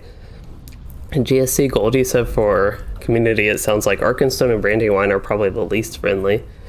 And I play on Arkenstone. I've heard Langerfall is really good for community. I have made a couple characters there, but never really stuck on that server.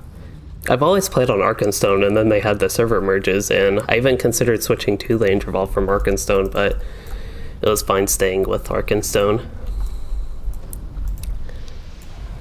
I think Arkenstone has a lot more people PvP, and in-game, I almost forgot about the Warden again. We'll go ahead and get a Do Not Fall on him as well. Almost did that twice in a row. Okay, so now that we got him, I can do the AoEs.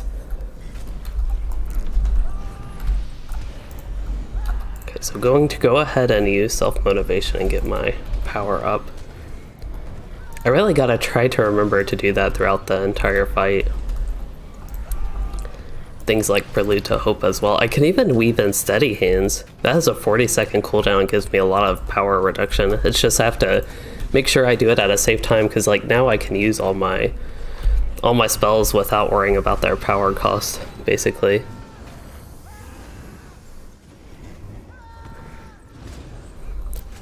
Laurelin, I think that is the roleplay server on EU, I think. I think roleplay servers, the whole two there are in LOTRO, Langerfall, and Laurelin. From what I've heard, at least they're pretty friendly communities because of that. Should probably stand more in the middle so I actually hit with some of my heals some of the people that are fighting the other boss.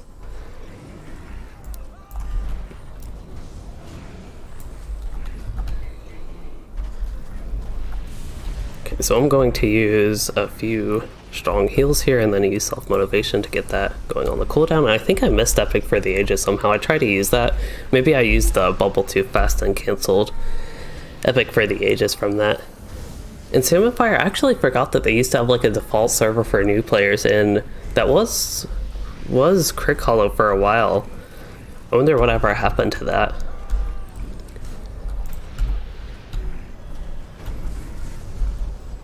Oh, I quickly switched to healing the...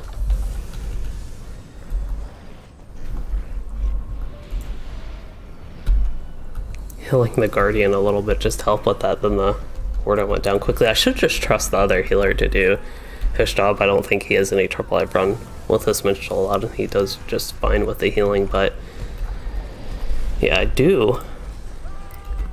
I got one shot. I don't even know what I got one shot by, but I got one shot by something. And I can get another Do Not Fall maybe on the other healer. Oh, I thought I was off cooldown. Thought I'd try to drag the weapon. That's not really unequipping it and re-equipping it. I wonder what's one-shotting me. He did some distributed damage on me that one-shot me.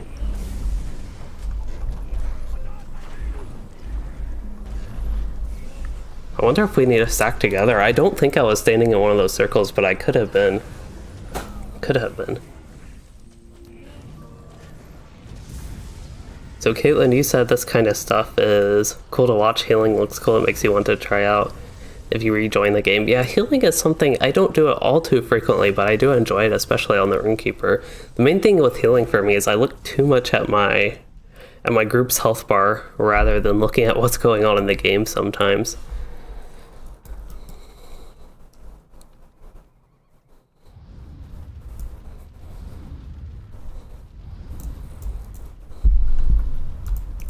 guess I should res the people that are down here.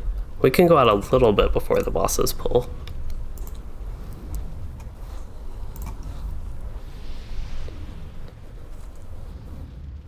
Yeah, I think GSC Gold and other server merge would probably be a good thing to boost populations per server a little bit. I think it would help at least.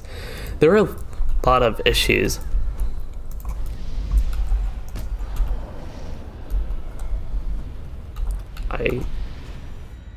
Just so you know, I do like barely any DPS right now. Like, I wouldn't be surprised if Valorant could actually do more than me.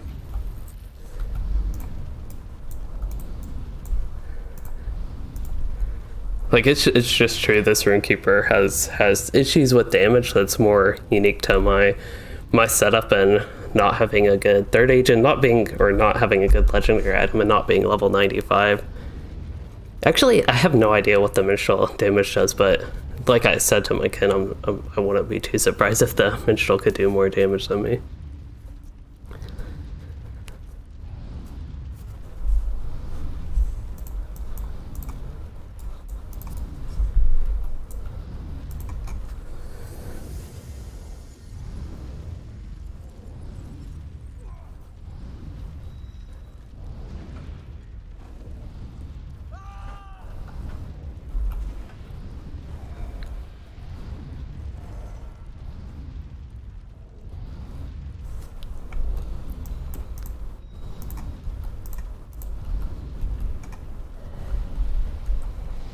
Oh yeah, so let me try that de-equipping and re-equipping weapon thing. Yep, that worked. All my skills, except the ones that are usually unusable, went back in full colorful. They aren't grayed out anymore, so thank you for that tip. Who was it? And hello, Hansu. I never actually said hello to you, so I meant to. But this has been some busy fights here, and especially healing. I can't quite look over at chat quite as often as I'd like during the middle of this. But somebody gave me that tip, and whoever it was, thank you for that tip. It was perhaps a while ago. No, it was Forlorn Foghorn, who I also didn't properly say hello to.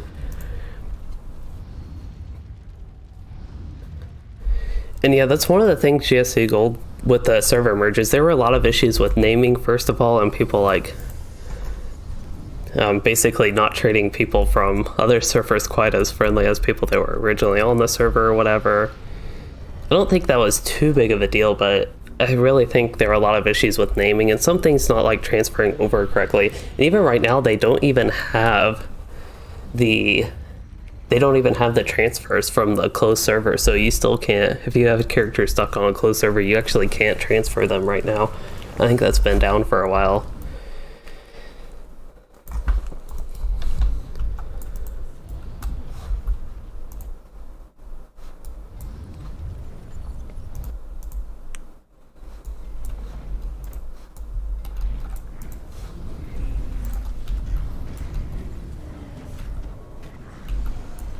Wait,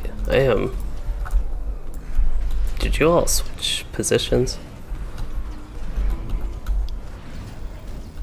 Alright, that messed up my healing for a minute.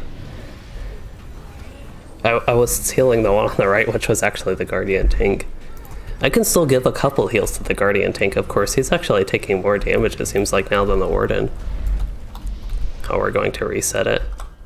Seems like you should be able to, you would like die trying to run to this fire, but apparently this is how it resets.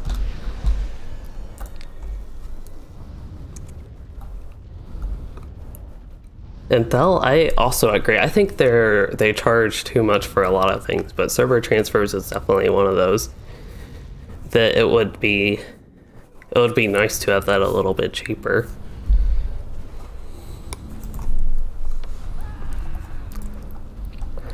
I also wouldn't mind, this is kind of a big, I don't even know if it's a big topic, but a little bit controversial of a topic.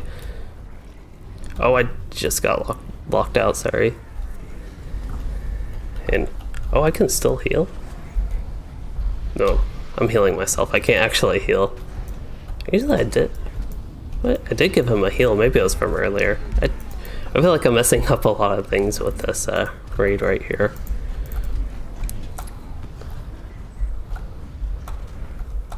Well, we like just got started and ready to go again for another try, and then I wasn't even there to get it. I did not know there was this thing. I don't know if that's supposed to be... I don't know if they have Easterlings here, but... I've never actually seen that little bit of environmental piece. So I'm going to stay down here so I don't get locked out. I think there's a... That was your mistake. Actually says what I wanted to, almost. You can even say oops, I think. Oh no, you can do oop, which is out of power. I don't know why you shrug with that. Like you have no idea why you're out of power, because that's the same emote as shrug.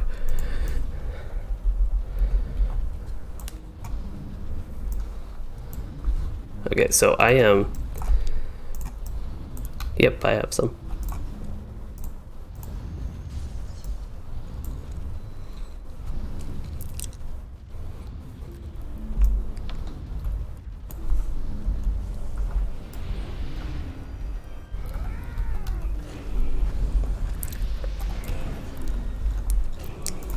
Okay, so I have a do not fall on the warden, so I do want help healing the guardian real quick.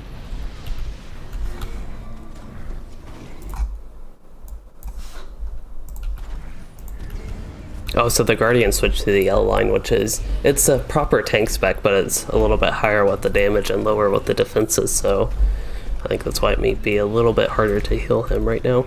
I'm kind of curious, if you compared Yellow Guardian, though, to Blue Warden tank, how they would stack up in terms of, like, defense and damage, even. I know Warden is a high damage for a tank. They just kind of lack in some areas. And sometimes if you focus on building their defenses with... the mitigation game, you can't really do much of your good damage during that.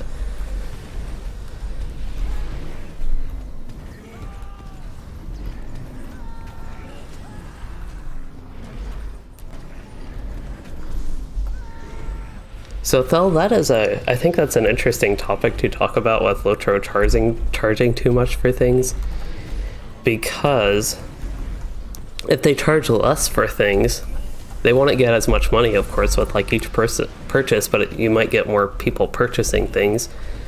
And I think it's one of the big issues is the monetization system they have with quest packs and VIP and expansions and all that. I think if those, first of all, oh, I'm out of power? I must have been paying zero attention to my power. I have no idea how I got out of power. I didn't even think I was using all that many heals that would take that much power. So I have to be a little bit careful going forward. I'll even go ahead and use steady hands. But yeah, I was just going about healing. That's one of those times. Get distracted.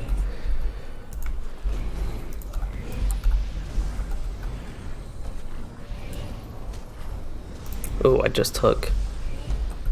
I wonder if it's when the boss is facing towards me, he does distribute the damage.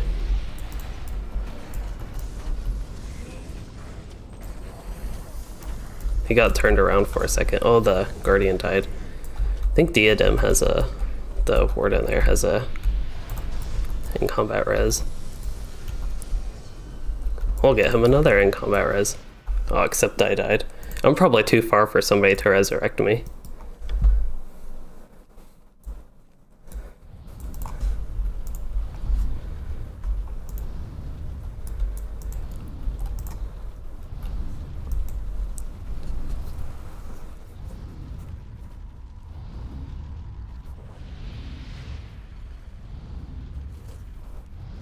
And yeah, GSC Gold, he said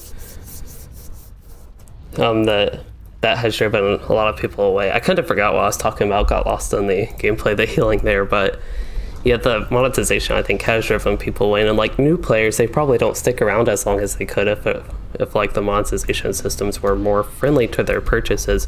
And also the keys and loot boxes. I know they switched to the Black Steel keys, and if I remember, I'll get talking about that in a minute, but Caitlin, for your message, you said there are a lot of newer MMOs. I actually don't play that too many newer MMOs to comment on it, and they also charge way too much for services, so it's not really a LOTRO exclusive thing. That's kind of good to know.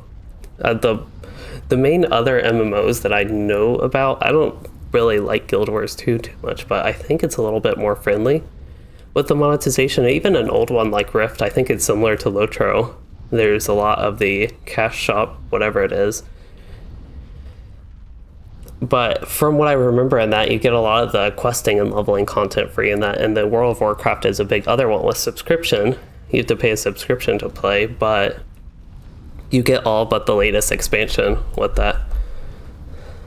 So it sounds like we're doing one more attempt of this raid.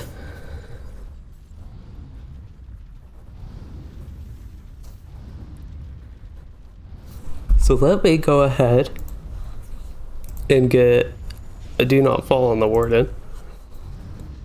So the black steel keys and sturdy steel keys. So it used to be with the old loot box system. I think this was before Mordor, if I remember correctly, when it was like that. You just had the loot boxes for whatever level range, like every 10 levels there was a loot box, and they had sturdy steel keys, and you could get sturdy steel keys throughout the game. You could also buy them for LOTRO points from the LOTRO store, and they contained a few different things, a few different goodies. But then they updated that to change the keys to black steel keys and change the loot boxes. So there's like one low level loot box and one loot box that's good for high level / the level cap. And the new keys, the black steel keys, you actually have to buy. That's the only way to get them, and you loot a ton of loot boxes. I actually have them filtered throughout all the content we did, like Bales of Dale earlier. I would have been looting a ton of these Traveler Steelbound loot boxes. So yeah, it's basically something you have to pay for the keys, and that's the only way you get them. I will say you still do. You used to get 4 sturdy steel keys, and you would get 4 of those just from like yearly gift boxes, anniversary gift boxes. I think if I remember correctly, that's what contained them. So actually on this character I have 4. You now still do get 4 black steel keys. So actually even on this character I have in his vault 4 of those bound ones. But the only other way to get them is, better get down the steps this time, is to buy them from the LOTRO store. And the loot boxes themselves have pretty good gear for the level cap. They're a little bit higher than the newest tier 1 instance, a lot of the baseline gear you get from group content. And even in update 28.2, this is a little topic of that patch note video I did, is they updated that to be even higher item level, so it's a little bit more valuable even, to encourage people to buy loot boxes for end-game gear, basically. Why am I too far away? I was trying to summon my runestone, but I didn't know where my cursor was, so that's probably what the issue was there. But if you do still have unbound sturdy steel keys, you can sell them, I guess depending on the server, but close to 500 gold each, so you can get a little bit of decent value, or even open the old loot boxes. You can barter for the old loot boxes if you happen to still have sturdy steel keys. But yeah, there's no like collecting keys anymore from in-game activities.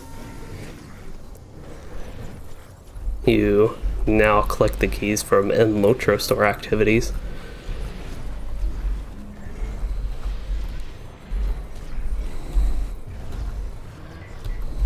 But anyway, that's the big issue with the keys. Let's get a do not fall on the other healer. Well, this is going just fine right now.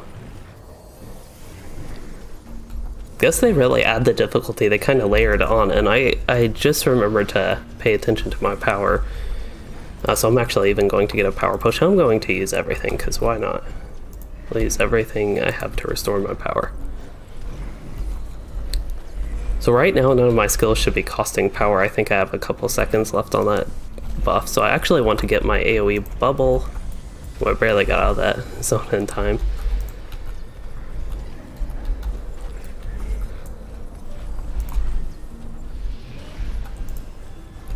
But yeah, I need to actually pay attention to my power. It seems like every time we run this, every time we start this again, I forget about something. There was one time I kept up with stuff. Good, one of our longer times through it, actually. Okay, so I have steady hands available. Might as well use that. It'll keep me at max power. And none of my skills will cost power for a little bit. Oh, I got stunned. I didn't think I was actually in that area, but maybe I was close enough to the border that it considered me in that. That's why I thought I was safe there just casting it. It seems like the boss has turned. I don't know if there is a frontal AoE, but it looked like it earlier. And I got hit by something, so I better get behind him just in case. Now we have the fire coming.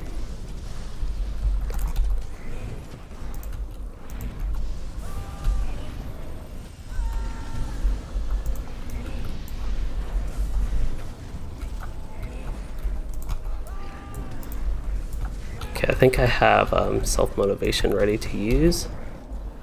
Champion died, unfortunately.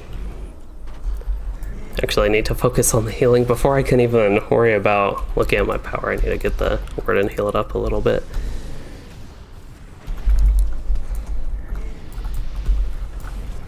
Okay, going to use the AoE bubble because my morale is also going low with this fire and various things going on in this.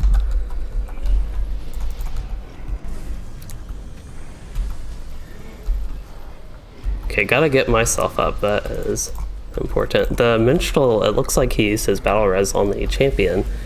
We almost have one of the bosses done. It looks like he's at 80,000 health.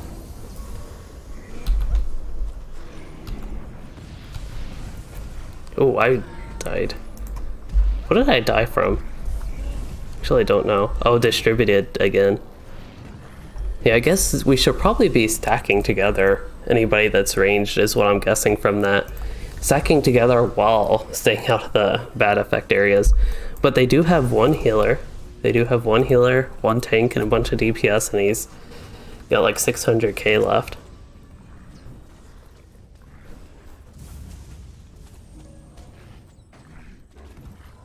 That was so close until we went down at the end there.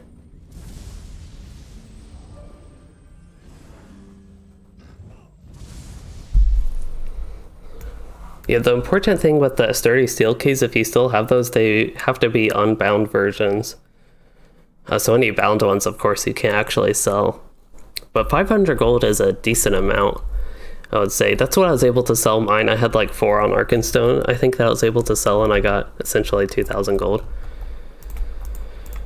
So I think we are wrapping up with the group content. We usually go about 2 hours as a kinship. So unfortunately we didn't get that complete and didn't get Flight of the Lonely Mountain.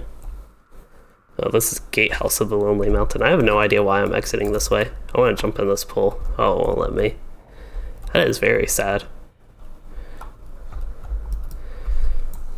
I wanted to go swimming, but the game did not want me to go swimming. I think it's a lot quicker to click your character portrait and leave, but I thought I'd explore this a little bit.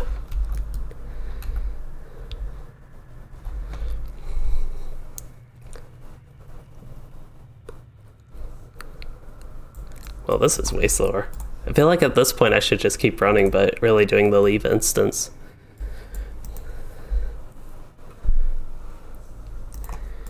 So one thing to consider with our performance, even though we didn't complete the raids, I wonder if this one I can at least go swimming in. There we go. Be neat if you could swim underwater and go here.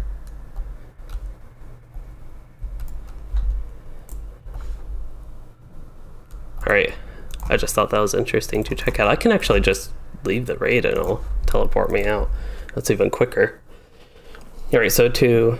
Oh, Salmon Fire, you asked if I could fish there. I actually have fishing. I could have tested that. That would have been neat to see if there were some fish there.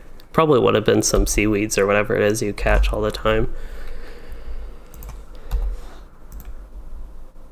I think so. So we're done with the group content, and that means I can catch back up a little bit with the chat. And yeah, loot boxes, they definitely use gambling to now have to like give you some baseline gear, I guess, for end game, and even with the chance to create higher item levels. So an update 28.2 coming out somewhat soon. I don't think we know the exact release date, but it'll be item level 428 with a chance to create 430 gear. That was a good crit. But yeah, I think for the rest of the stream, I'm not really ready to be done playing.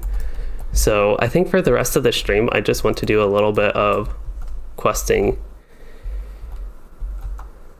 here in West Rohan and get get a little bit through, maybe try and finish this Broadacre zone on this character real quick.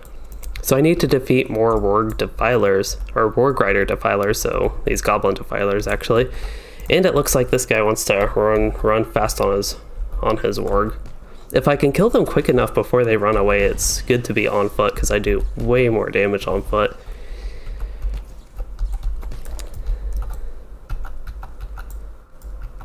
But I need to defeat 2 more of those, then I think we'll be actually good for turn-ins.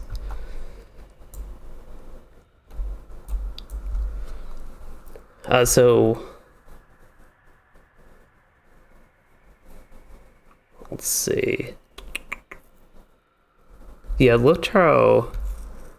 So GSC Gold, to go with what you said, there is a lot that, I guess, Standing Stone Games, and maybe even Turbine a little bit, I don't know exactly when a lot of this stuff started happening, but, and it could even be possibly, they don't really talk about this too much, but Daybreak Games, the kind of parent company, I guess, of Standing Stone Games, that Daybreak Games, the publisher, so maybe they like push certain revenue generation and methods or whatever. All right, these don't have any of the mobs I need, so we'll go back east a little bit, I think. There's one. But yeah, there's just a lot of things I feel like around the game, outside of the actual content made, that makes it like a lesser experience in the game, because there's the actual content in the game and all of it is still fun to me. It's just like the way they don't promote stuff, and the way they have like loot boxes and a lot of that, and I think there's a lot of very grindy end-game systems that promote you basically getting a Valor boost, a level 120 boost, which is like, I think it costs without any sales or anything, and with like the regular LOTRO points and regular store bundles with that, like $80 to get a Valor, but that'll get your character basically ready for endgame besides being level 130. So I think a lot of the grind actually helps sell more things like that, and you can always buy Virtue XP. Essentially, you can buy boosts for Virtue XP. Oh, I actually defeated all these mobs I needed. And I think the one quest I have is for a warband, but I have no idea where this warband is. I somehow got that quest as if the warband was here earlier. They could be like long gone by now. I don't see them on the map.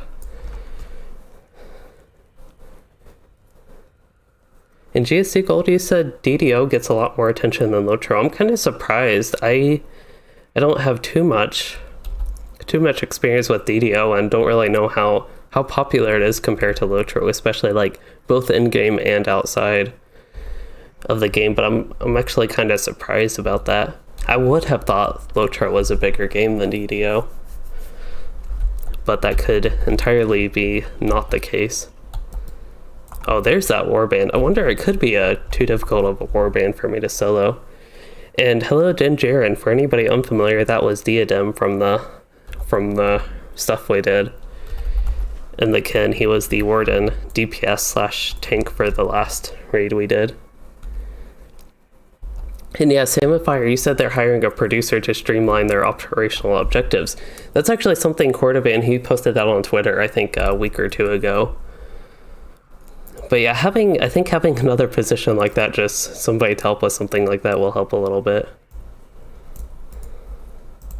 Unfortunately for me with DDO, I tried that game again. I did it back in, I don't know, a while ago, right towards the end of when they had the free quest thing period. So I tried it a little bit then, but didn't like it all too much. I'm guessing the new quests I got are to the west, to that camp that I haven't actually been to in the west of the zone. So we'll do those. Oh, and Thel, I missed your question about what amount of combat is like. And it is, to me, it's very slow and a little bit clunky. The war scene in general is clunky, and then the amount of combat, it like replaces all your skills with just a few basic ones. They have some combinations and a little bit of depth to them, but to me, the amount of combat is just like very slow and boring compared to regular combat. And the main thing the war steed, which is used for melee combat, is good for is actually fast traveling, I think.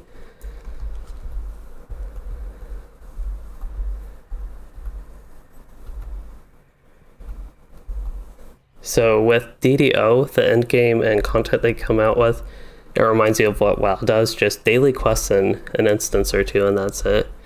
Yeah, with WoW, I like, to comment on that part, I don't know if I'm too much of a fan of the end game right now. I really liked back in Wrath of the Lich King, even Mists of Pandaria, just running like random heroics on different characters. And even the raids like a little bit. That was fun to me.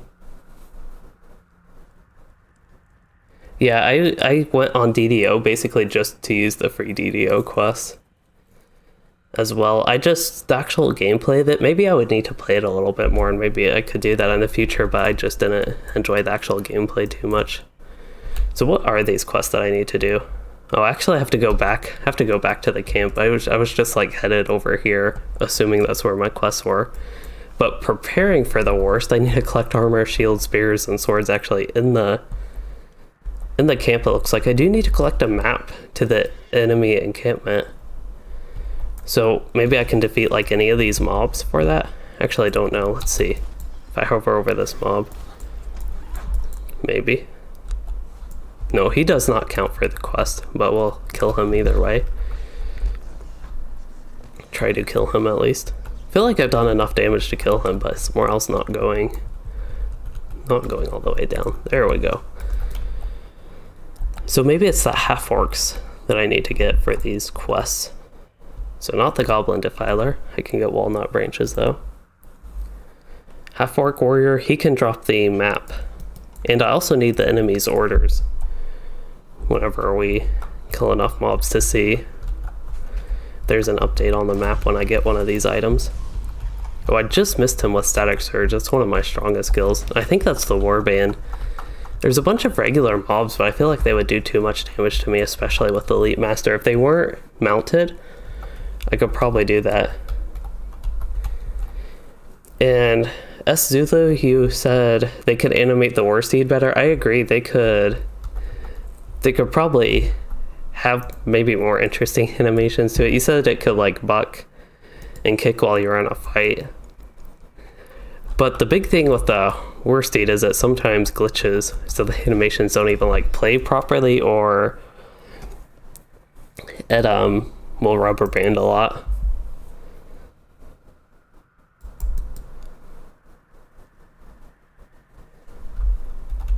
Yeah, in GSC Gold, when you do daily quests and just repeating them like the same thing you did yesterday every day, I think that's when it gets boring, and kind of what I was doing with the LOTRO endgame a little bit.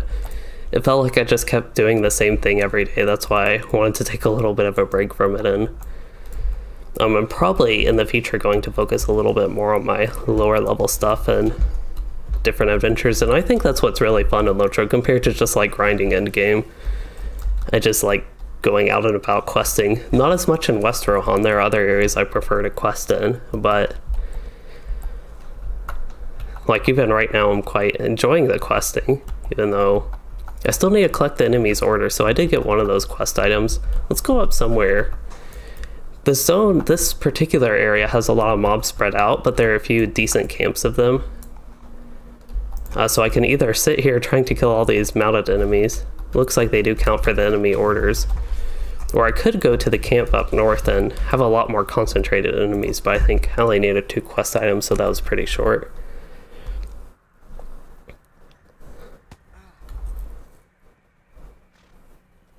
And Samifier, if you were asking me if I think DDO has more female players, I have no idea, unfortunately. And Caitlin, you said you remember these war bands. Used to ride around and fight them alone, because by the time you got to Rohan, nobody was playing it. Yeah, that's one unfortunate thing with warbands. Some of them are soloable, but a lot of them, you could use 1 or 2 more people to help you, and that's the case I think with this warband. If I tried it, I would probably get killed pretty quickly, because I'm extra weak on the mount, and I'm already squishy. But if they were off the mount, I think I could handle it a little bit better and it'd be interesting to try. But we need to go back to the Broadacres camp. I think it's called Stoke. Yeah, Stoke, and do the quests that are actually way back here.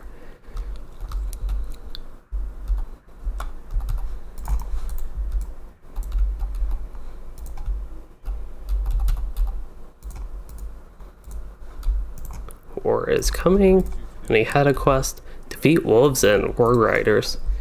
East of Stoke. Looks like they count west of Stoke as well.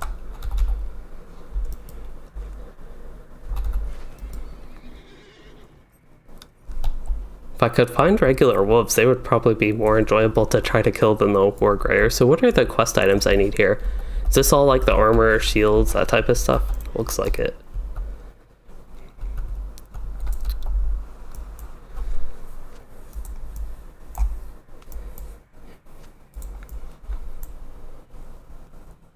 Oh, apparently there's a Thorog farm going on. I could actually join that for 20 minutes. If you all want me to join that, I don't mind. I'm fine like continuing questing or joining that. I think it could be interesting to join that. I don't know a full 20 minutes, but I could also get a little bit of extra XP. Of course, I get XP questing, but it could be a little bit of a change of pace from this. I just can't handle too much West Rohan questing all up front. To be honest, it's not the most exciting questing to me. I think some people enjoy like West Rohan, but yeah, I do like the landscape. GSC Gold, as you mentioned, you like the wide open region like where I am now. There's plenty of space. I do like that. I feel like when I criticize Rohan, I'm more saying I don't like the questing. So I do like the landscape actually here. It is nice and wide open in the zone in particular. Even like Eastfold has some nice landscape.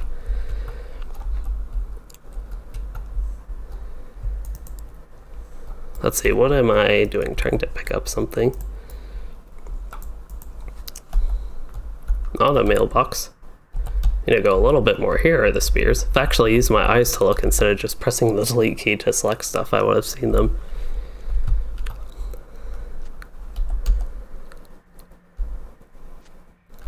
So Asulu, you said anything is fun.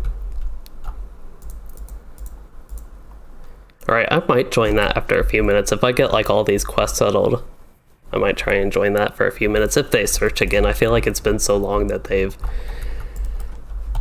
they're maybe on to like whatever run. I might try to search again, or they could even be full. I kind of doubt it with the server, how few people there are, but it's possible. I'm actually even surprised there are enough people to get like a Thorog farm run on the server going.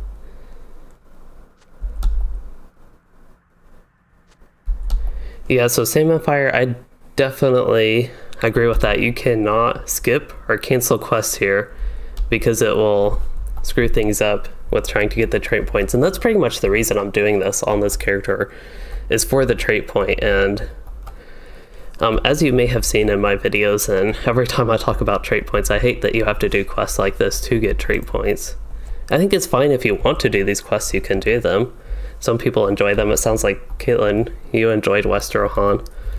You said the fast-moving warbands used to scare you, and when they snuck up on you fighting other things. And yeah, that's actually something that has happened to this character. So when I first went to West Rohan in the Kingstead area around Entwade and Middlemead, there are a couple dangerous warbands around there that I encountered and killed this Rune Keeper, I think, more than once. I didn't even live enough for them to scare me. They just like instantly knocked me out. So I need to deliver this stuff to...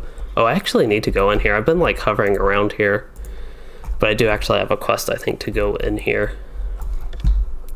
There's a... What is this? This is the inn. I didn't even know this was the inn.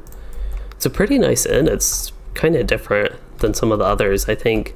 Maybe I'm thinking more the mead halls. Definitely different than a mead hall, but I like the environment of the inn better than the mead hall. Oh, I'm getting a bunch of quests now. Kind of unexpected to get all these quests, to be honest. In Salmon Fire, there are some plugins that track your trait points, but you have to still manually search what you have. I don't know exactly how it works. I've just heard there are some.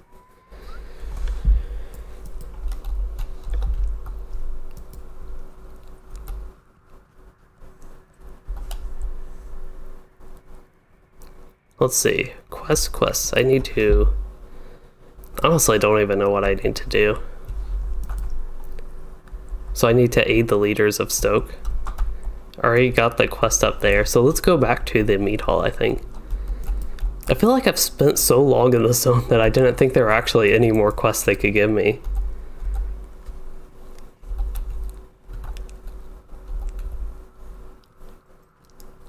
So Same Empire, it sounds like that was for the anniversary festival. There was a quest in that inn.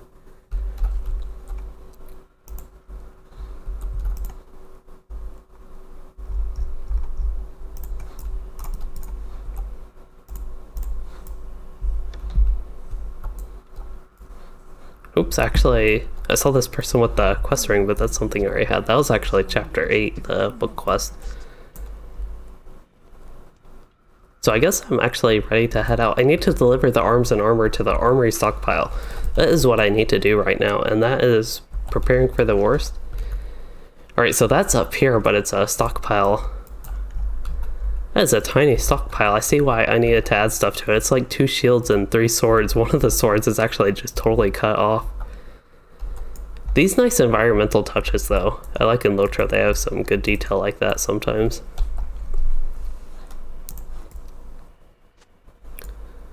That looks a lot better. I don't know where I was carrying all that stuff, but looks better now.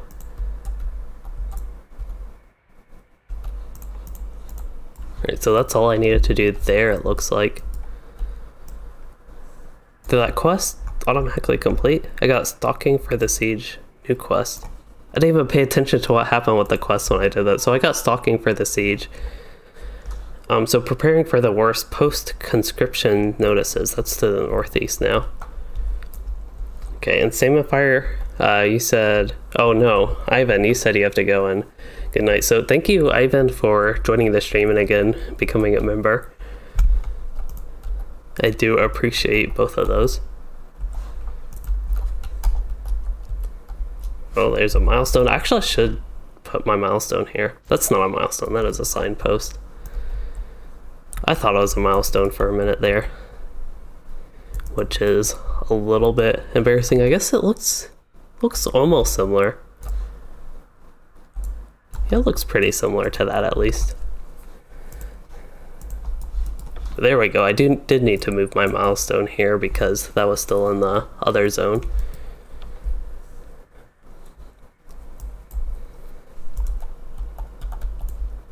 Conscription notices, still need to do those.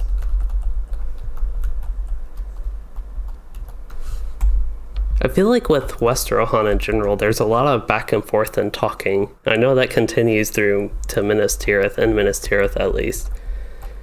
It's one of the things I really didn't like about Minas Tirith too much. I don't know how much of Minas Tirith I did. I don't even think I did that much of it just because it very quickly annoyed me.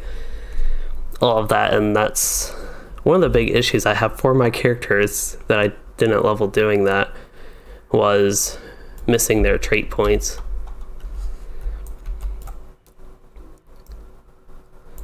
And Same Empire, you said something made you laugh. I honestly don't know what I did that made you laugh, but I am glad.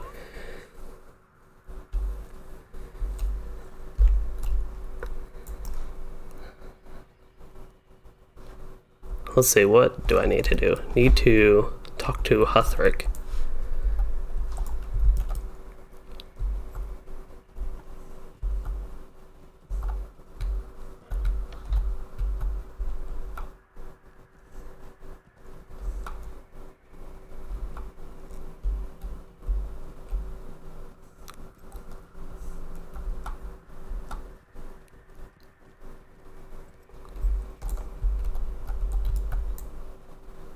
There are a lot more people here.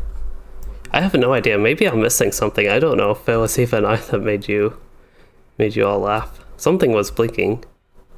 Oh, clicking on the milestone.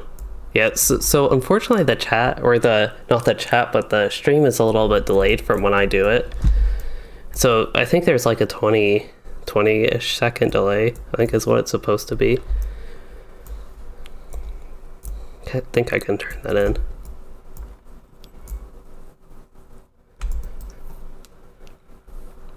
But yeah, I was ready to make that signpost my milestone.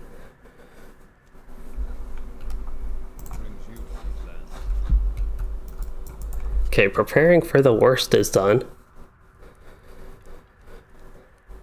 This character is almost level 94. Yeah, 94, which is exciting. I'm way over leveled because I do like all these group content things, do all these epic battles, and haven't done much actual questing. I've done, so as far as West Rohan goes, this character might be halfway done. I've done this one and the Dunharrow, Underharrow, Edoras, and I've done Alberg, Eastfold, and I'm like maybe halfway through Broadacre, so I'm very slowly going through the questing here.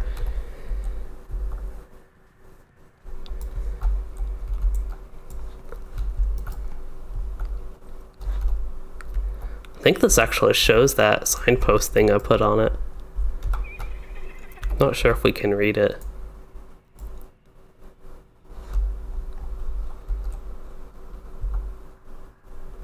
Okay, so what do I need to do? I need to do the other quest so we can actually go out and about and adventure out into the wide open plains area that is not this town of Stoke. Yeah, I feel like I just was paying so little attention to what was going on that I was like, I just saw something and it looked like a milestone. It actually did look like a milestone, that's why I thought it was a milestone, but then it was the quest signpost, and then I was actually surprised the milestone looked somewhat similar to that at least. But yeah, that it was blinking. I know milestones don't blink. That wasn't even something that like registered to me as well. Apparently I cannot perform mounted combat skills here. I wonder if it's because I was in the town of Stoke, maybe. Technically.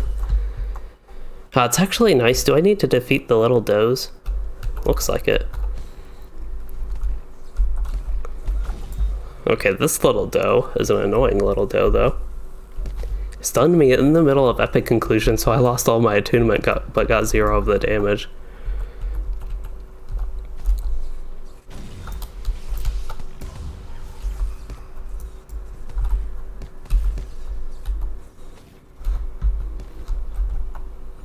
This place really is nice for a quest like this where I don't have to worry about mounted combat. I think this zone is really nice and wide open, and even the scattered mobs, it makes the quest go a little bit slower. But I definitely don't mind.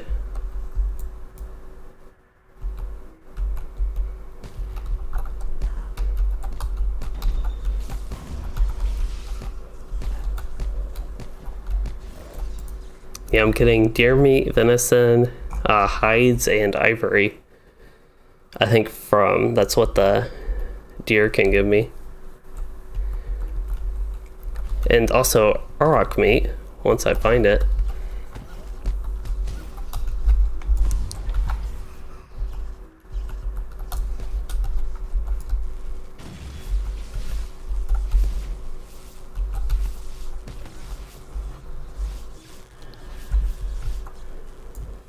I think this guy, they can give me... Oh, they count as defeating wolves and warg riders.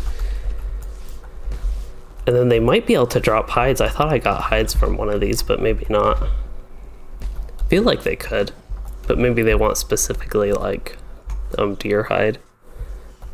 Or auroch hide, if I find any of those. I actually have no idea where those are in the zone. Oh, actually I do. I saw them to the west, I remember now. Okay, there's a really tiny little fawn. Looks like I can kill those as well for the quest. Alright, I'm going to be nice, even though when it grows up it'll be rude and stun me like the doe. I will pass on that one.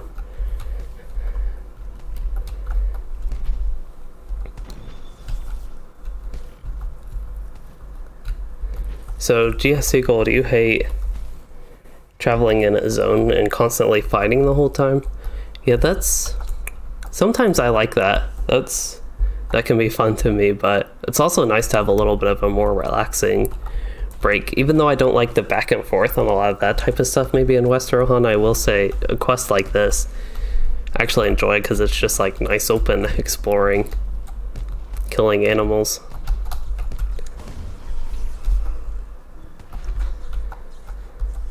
Yeah, probably for the ivory I have to kill the actual deer. I really doubt a little one would give me that.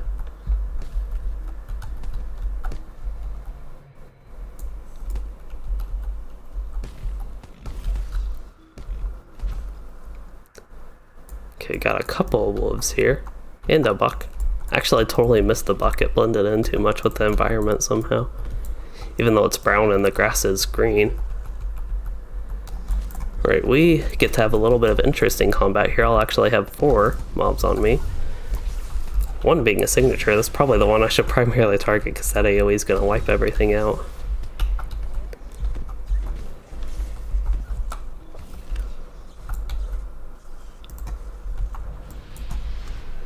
And Same with Fire, you said Rohan is beautiful in a more like rural way than Gondor, which is resplendent. Their gardens and fountains architecture and all that. Yeah, Gondor, I never was as big of a fan of the environment going on there compared to Rohan if I had to compare the two. I think Gondor, a lot of it, including Minas Tirith and I guess all the Gondorian regions around there, I thought they were well built, but for me, I just didn't like them as much as, say, Rohan, which I didn't even like too much compared to some of the other areas. Rohan isn't bad. I think it's just something that more, when I first did it, the amount of combat and questing bothered me, and I didn't actually give it a fair chance for the neat landscape and world building they do.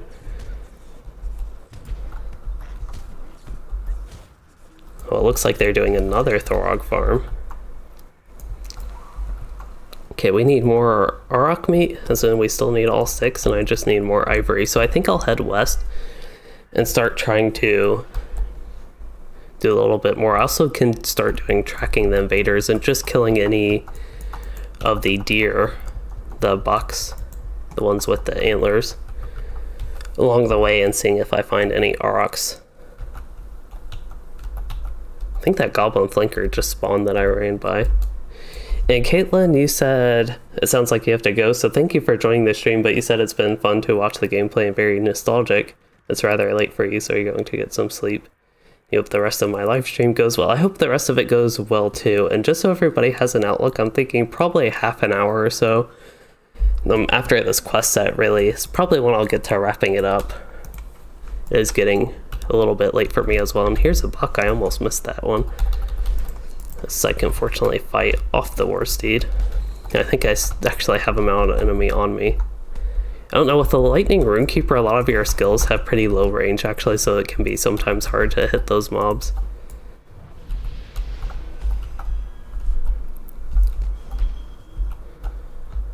Yeah, that one, he's running really fast. I thought he might have been running away, but he just run fast. Alright, gotta get a big epic conclusion. I think that'll kill him.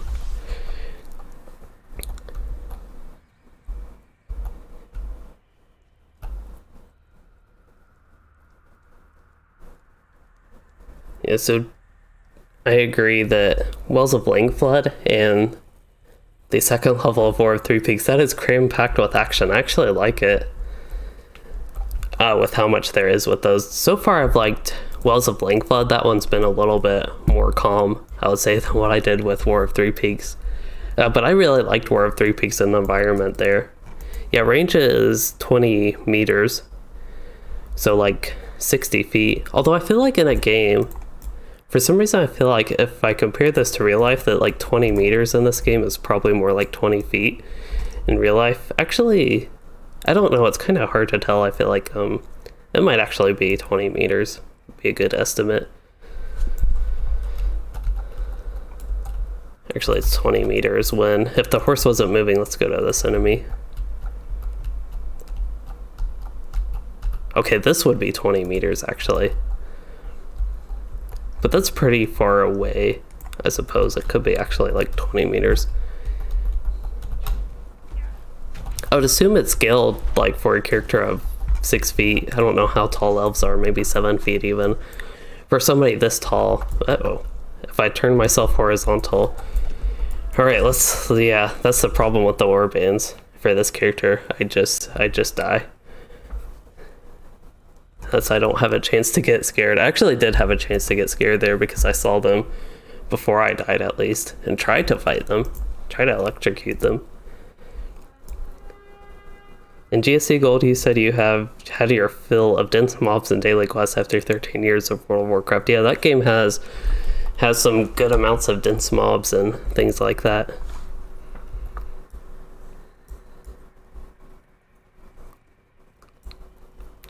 And I would also agree that War of Three Peaks, as far as the content, it is one of my favorite for expansions, kind of expansions in quotes because it's a mini expansion, and really the questing there is mostly like a quest packs. There's a little bit extra with it having the whole War of Three Peaks phase to it, but yeah, what do I need to do here? I still need to actually get Auroch meat, which there are a bunch of the bull cows, which I assume count as Aurochs.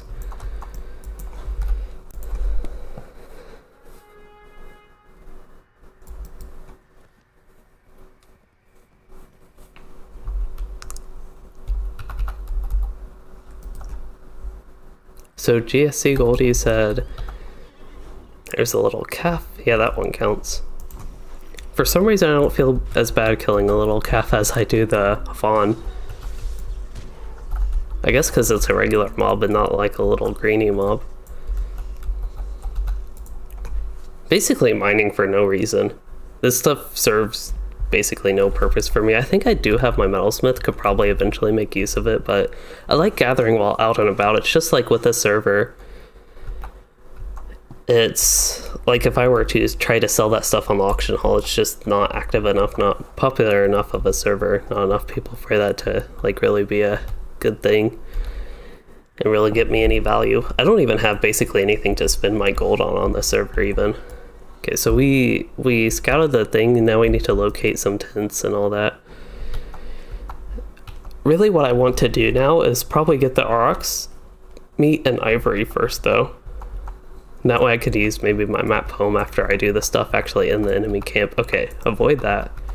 We found out those guys were bad news. Here is the Broadacres bull, so hopefully this guy has a few Aurochs meat. He looks quite a bit bigger than the calf, so I'd assume if the calf had one, he'd have like 3 or 4. Maybe even have all 5 that I need left. But I'm not sure the game actually works that way, but we'll find out. And I pulled a extra mounted enemy who's going to be more annoying. Somehow a regular mob is more annoying than elite.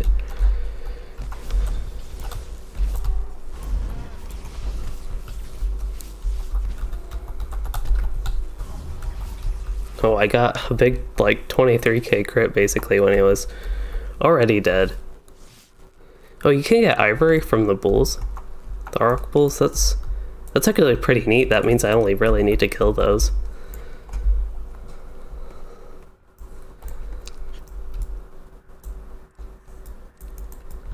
Oh yeah, and the gold pocket item, that's actually something I need to work on Louis, and I think I have enough resources that I could actually craft myself that gold pocket item.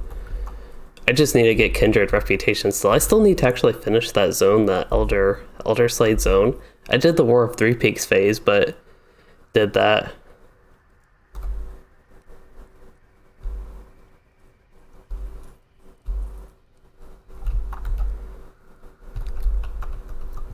Okay, there's a calf. And there's a regular cow. I'm guessing that one wouldn't give ivory since it's not a bull. But it'll still give the Auroch meat, which I need more of than I need ivory. I think I see a few cows out this way, so we'll go ahead and get them. Oh, that one did give ivory. I thought, I could be entirely mistaken, but I thought ivory was from the horns. Maybe I just don't actually know what ivory is, but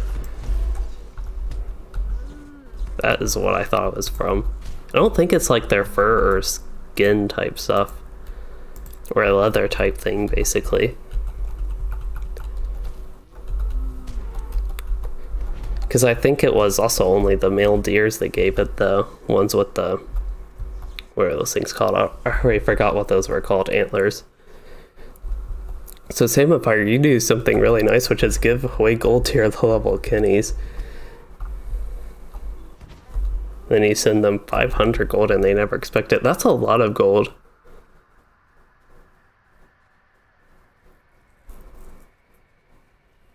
Oh yeah, if they have a gold cap, you have to keep sending them 2 gold over and over. You'd have to send that 250 times to give 500 gold, and that's a lot. That's one of the annoying things with the gold cap is you can have more gold, but you can't actually use it all. Or use it all like at once. So we need one more Auroch meat. So Ivory is the horns, but the model animations for these guys doesn't show it. I'm glad to know that this whole time I wasn't mistaken on what like Ivory was just in general. Because I thought it was kind of similar with elephant tusks as well. Which we definitely don't see here in this region of LOTRO. I think Mumax maybe around Osgiliath, there are a couple there. That would be like even a thing.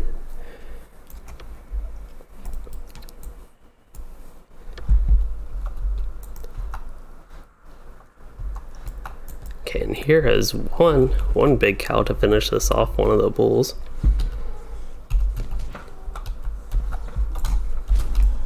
Can actually use my concession and rebuttal cooldown and get strong epic conclusion off with that.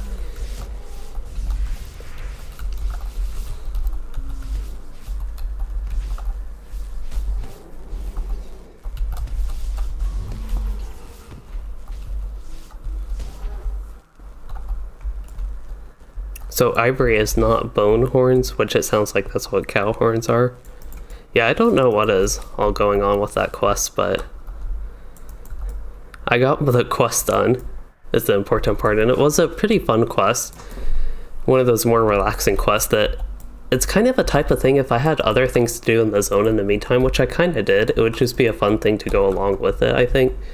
It's just unfortunately one of the things I feel like with West Rohan is that's not quite the case, and it even reminds me a little bit of Nagrand, which is one of my favorite zones in WoW, just to compare it to something. It's a quest that I would see in Nagrand and WoW, but usually have a lot of other things to do. It's just like if I found those mobs, I would stop by and kill them for the quest.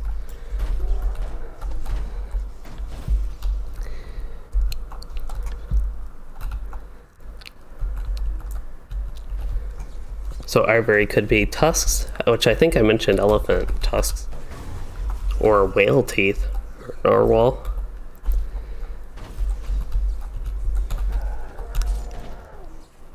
I'm surprised with the whale teeth. That wouldn't have been something I would have expected to be Ivory.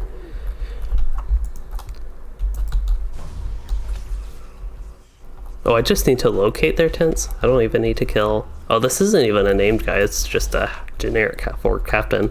I assumed, I just saw as a signature, so I assumed it was named actually like Mumbaj. But they just have captains, I guess, at each tent. This is an Uruk-hai captain. I think it's Uruk-hai. Uruk-hai? I always call them Uruk-hai because that's what it looks like to me, but I've never actually heard it pronounced. I think I heard somebody call it Uruk-hai, which is probably more correct. Anyway, it even looks like it could be that. And I also don't know if you actually pronounce the H or if it's just silent like Uruk-hai or Uruk-hai. Anyway, that's just a random thing that I just remembered when I saw that enemy.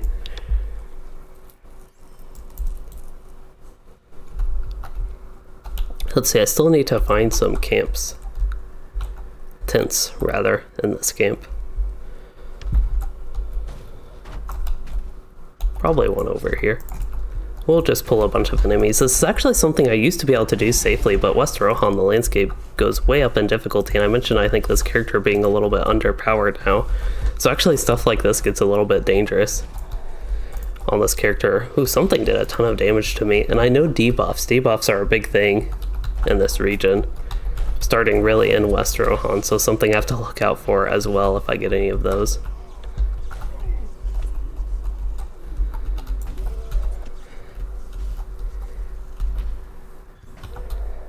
There we go, got through it okay, and a little bit of extra challenge I think makes it a bit more exciting. It just means I have to actually pay attention a little bit. There's one of those debuffs. And I'm very slow getting to that keybind since it's kind of hard for me, especially when streaming, to move my right hand to the equal key real quick, with my microphone basically right in the way of that.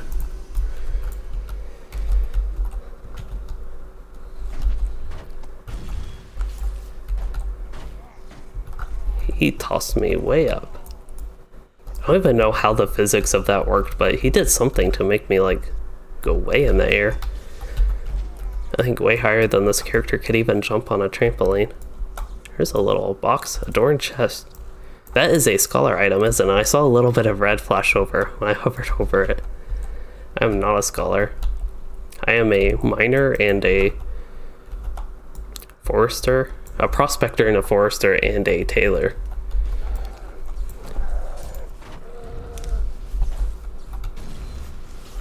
Oh, epic conclusion. When it does not crit, it does so little damage, but then when it crits, it can do like 4 times that damage. It seems like it's pretty crazy.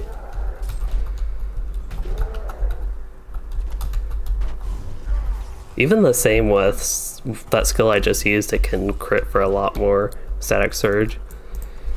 There's one of those debuffs. So rhinos, they have ivory horns as well.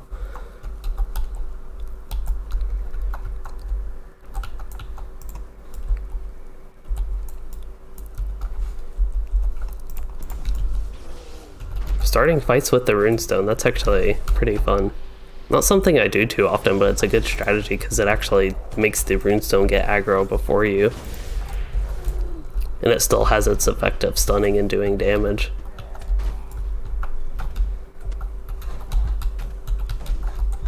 Alright, so I got what I needed done here. I'll have to locate another tent still. There we go. Alright, so back to Stoke. And Samifire, you asked if I'm a teacher for employment. No, I am actually a grad student, and I am a research assistant as my employment as far as that goes. So it's technically like full-time. And yes, GS Eagle, that is Explorer. A prospector slash forester slash tailor is an explorer. As in, I take everything from the land, or wood, and any hides I get from enemies, I turn into useful armor and clothing. And I'm also wearing my explorer type outfit, specifically with the idea of being a Rohan explorer that is exploring the Dale Lands, was what this outfit was kind of based on. Kind of for today's kin event, doing the Erebor raids, but also I just wanted a new outfit and I thought that looked pretty neat with the blue dye. Even though this character is an elf, so it's weird that he's a Rohan explorer. A Rohan explorer who is exploring Dale Lands and Erebor.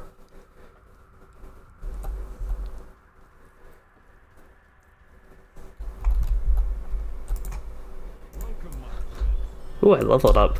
1 level away from the cap on the server.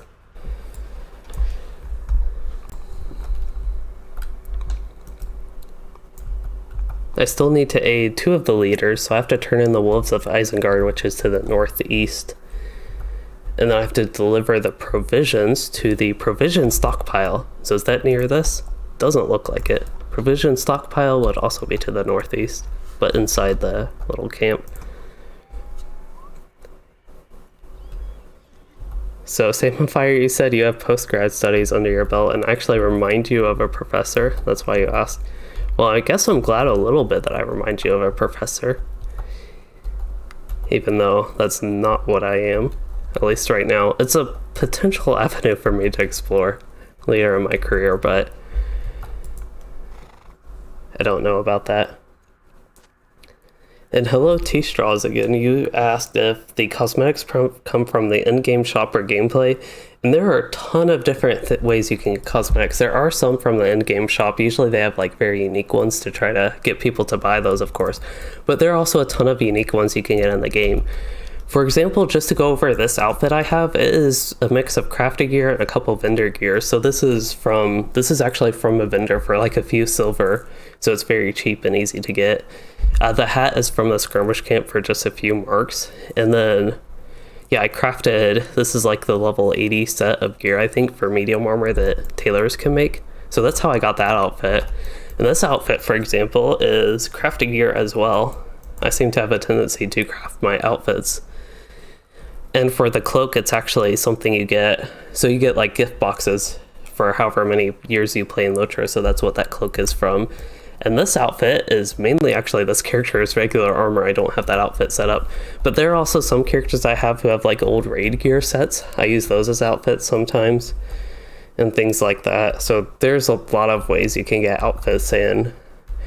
Yeah, with the LOTRO, the kind of transmog with cosmetic, that whole system I think works pretty well. And it's easy to have like outfits that you just keep on your character, and that's like what they wear out and about.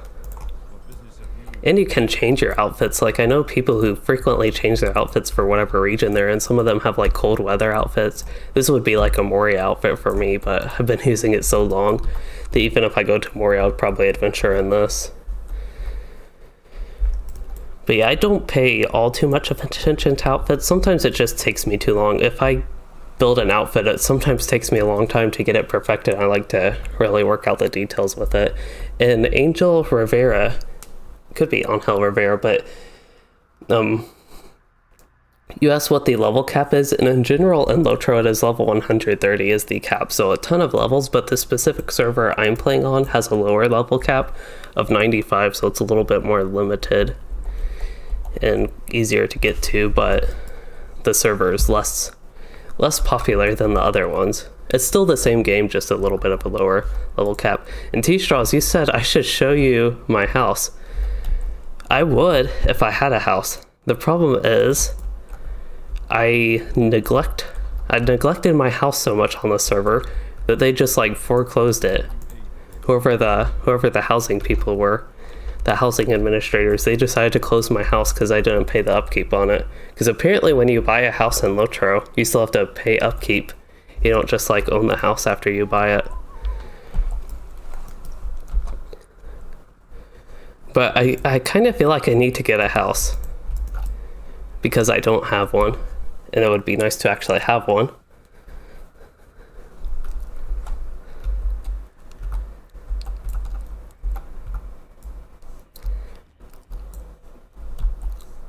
Let's see. Yeah, I need to go in here and welcome somebody's advice, Wordlax.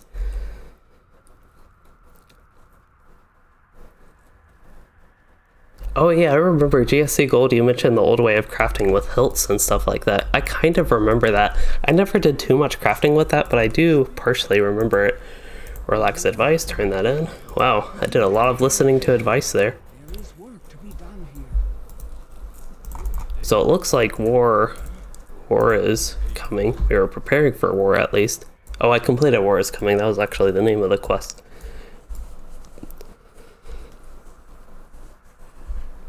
Yeah, there really is just a lot of cosmetic and fashion items to choose from. The new Harvest Math Festival, I really like the new robe from that. More like new dress from that. I actually use it on Louisden. And the new hat to go with that, I really like it. But it is more, because it's a dress, it just like looks weird. I've never actually used dresses in this game, so it's a little bit weird to me because of it. But just things like that, there are so many different things to choose from. And like the Yuletide Festival, I know there's a lot from that Sulu mentioned.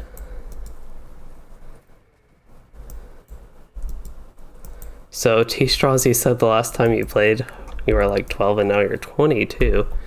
So yeah, that's a long time, and definitely easy to either forget things or things in the game I think have changed over 10 years. I have no idea what that lag spike was about. Do I need to go in here? Looks like I need to go in here. I think this is the guy at the top left again.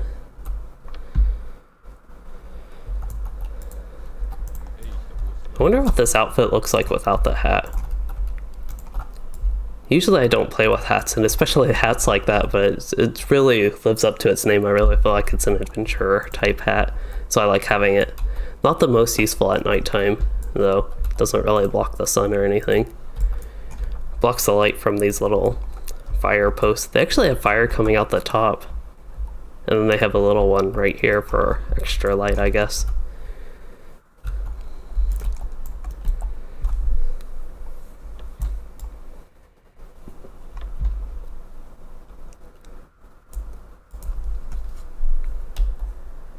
My inventory is full.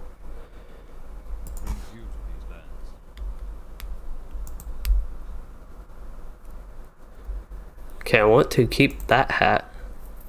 Probably not for its looks. And then I probably want to keep these boots. I'll look at it more in detail when I get level 95, like all this gear, but I think it's good to at least save for now.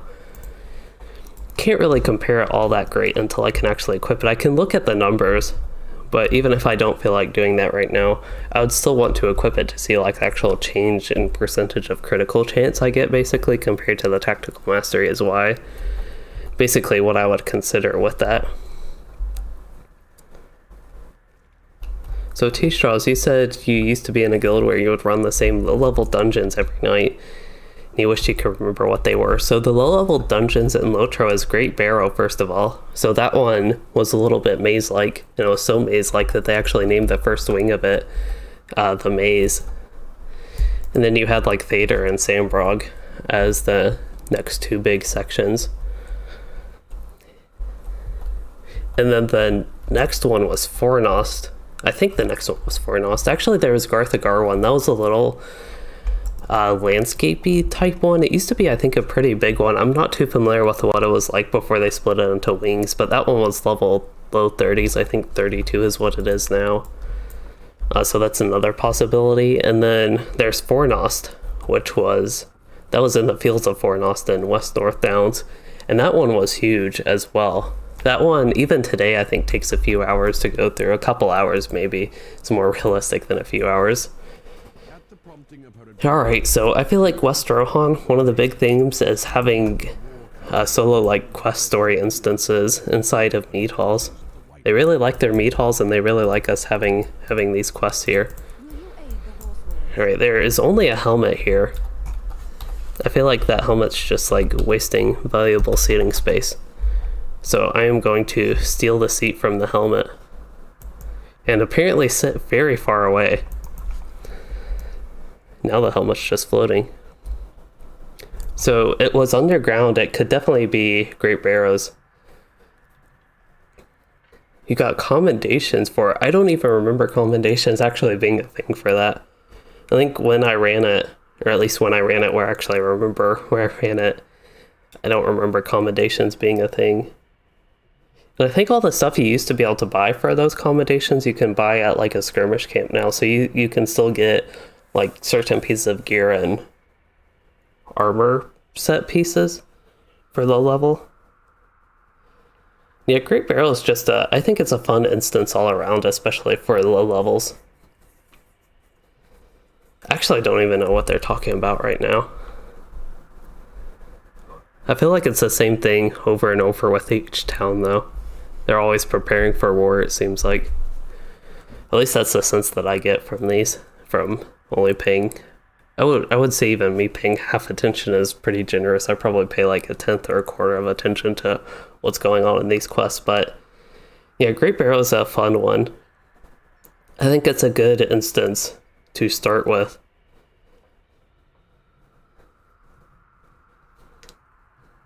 So, Esulu, you first played as Lore Master, and you went in solo with Great Barrow, thinking you were gonna Gandalf everything.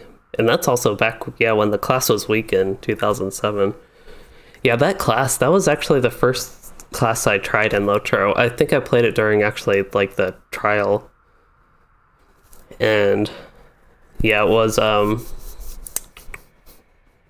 was weak, and I think I enjoyed the game less than I could have just because I picked Lore Master. I thought it was going to be kind of mage-like from World of Warcraft, and it was a lot weaker. And I'm guessing when he went into Great Barrow and maybe tried to solo it like you were Gandalf, that probably didn't go too well.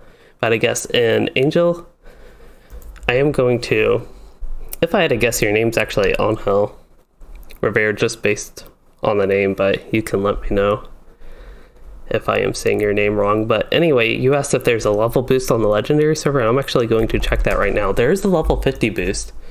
I don't know if there's the level 95 boost available. It does not look like the 95 boost is available.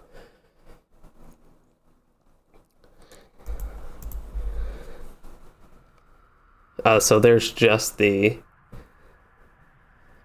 level 50 boost, which gets you... To me, the level 50 boost is like the least valuable one, just because I personally enjoyed like the level 1 to 50 content the most in LOTRO. Even the level 1 to 60 and a few zones after that, and a few like scattered levels like way high that I enjoy the most. But I need to collect stuff. And I was just like relaxing there sitting, and now they're making me collect stuff. Frithville. He has a nice looking sword and shield. Rather, she has a nice looking sword and shield.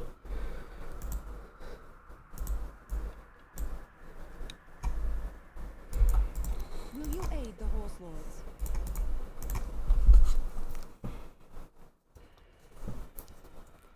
Yeah, it's kind of similar. Asulu, you said you switched to Hunter after that and you love Loremaster now. I also switched to Rune Keeper Warden, among other things. But I do like Loremaster nowadays. I think it's just, even the old version I liked after I played more classes and got more familiar with LOTRO is just like very slow. As you mentioned, weak, especially solo. Okay, so we got that done. Completed quest of the Broadacres. So new quest is bringing comfort. So we'll talk to Frithbur and Edhild, wherever they are, and try to get wrapped up a little bit with the Stoke / Broadacres questline. See if I can actually finish that tonight.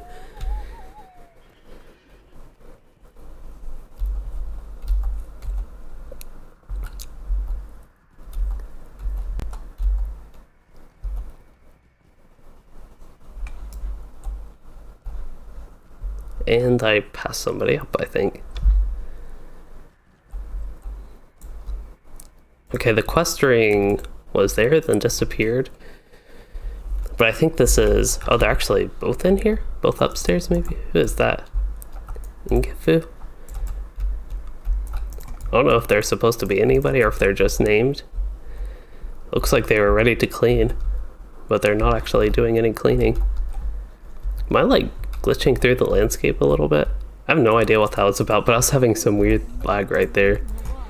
It felt like I was skipping through like the steps or getting stuck in the roof or something. Anyway, I actually tried to get stuck in the roof right there, but it did have an invisible barrier that stopped me before I even got to it. Okay, so I need to talk to somebody outside. I think it's Frithhild is the name. Was she the one that was back in the meat hall, maybe?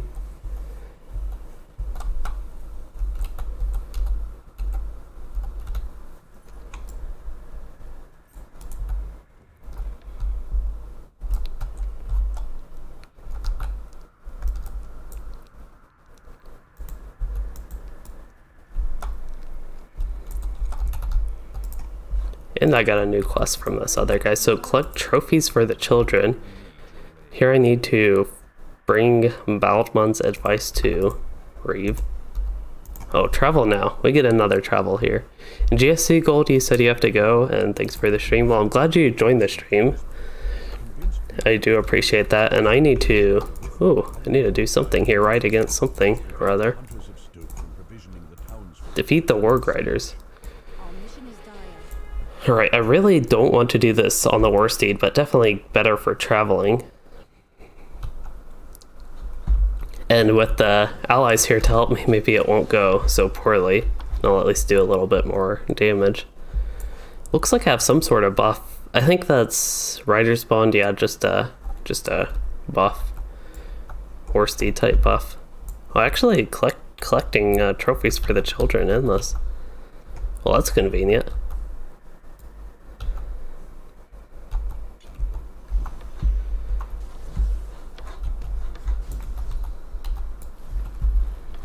Oh, my damage is so low. I ran into a little barrier that didn't want me to go out. Okay, I'm going to actually get off the mount. My damage seems like it's low even off the war steed. There we go, I got a crit for 4.8k. Maybe I just wasn't having good luck with my damage there.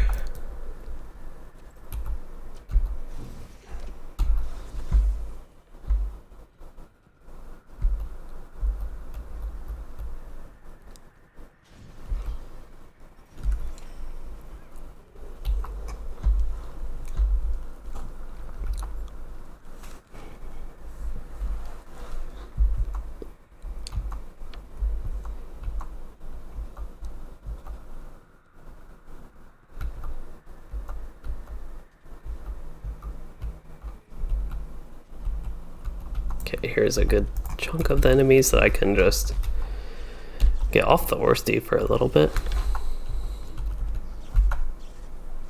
Big one, I think, is that skirmisher, or the flanker here, who has a lot of morale.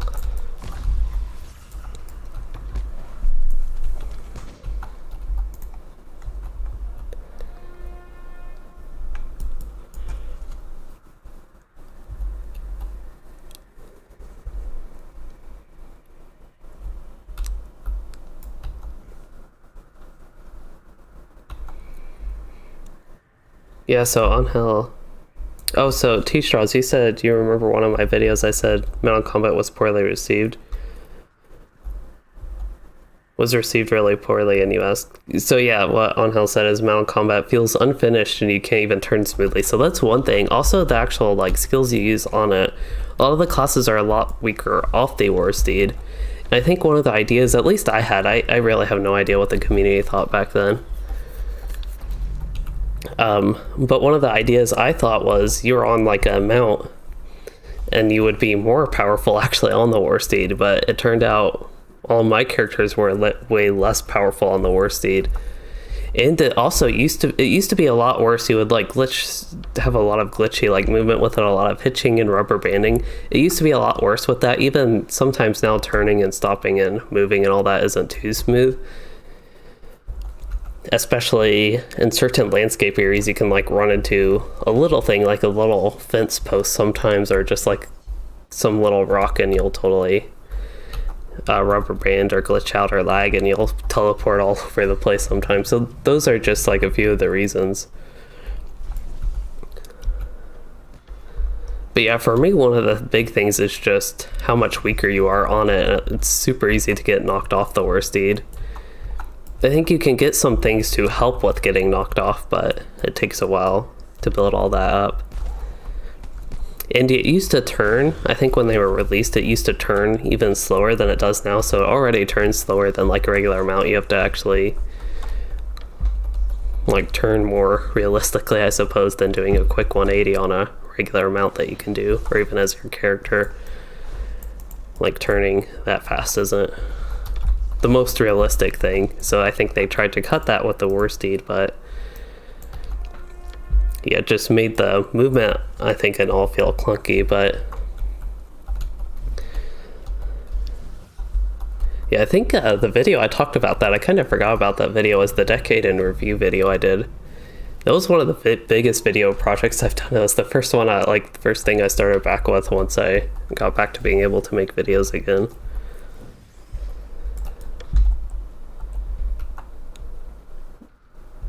I kind of meant to follow that video up, thinking about what the next decade could hold for LOTRO, but that never actually happened.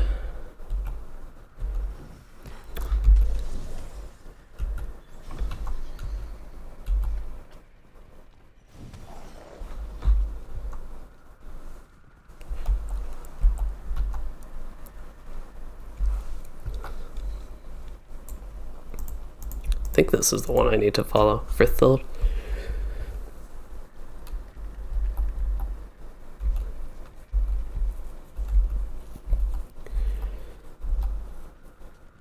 I think if I had to guess, we're just riding back to Stoke. I don't see any more Warg Riders, but we could have just had a little bit of a break. There they go, actually. Spoke too soon. We're actually getting quite a few, it looks like, from a couple ends. Either that or they're just running around and actually tricking me. So we have I think we had 4. I killed one of them.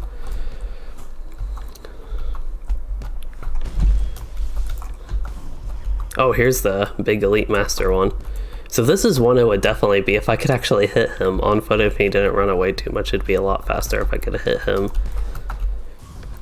as my character. But the problem is he keeps running out of range because they move so fast on the War Steed.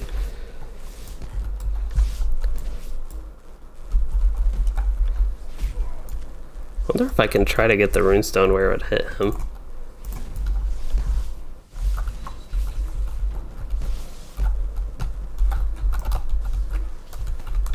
I don't know if the skill dismounts them, so some of your crowd control, this one debuffs the enemy, reduces damage against dismounted players, okay. But yeah, a lot of your crowd control skills do something a little bit different to mounted enemies. I think this one might even slow them.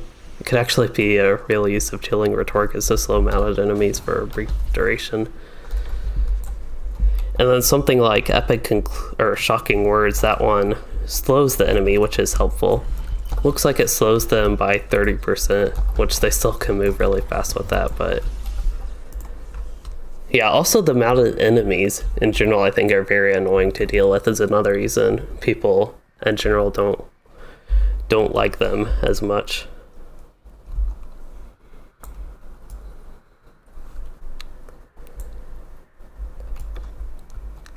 I'm still in combat with something. I wonder if this Goblin Spearman was like there the whole time and they just ran this far off.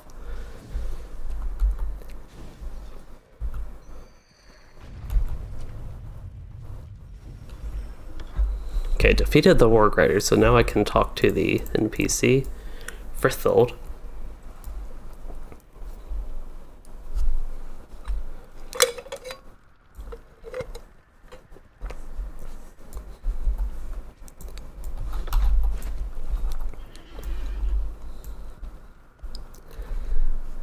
What business have you with the Rohirrim?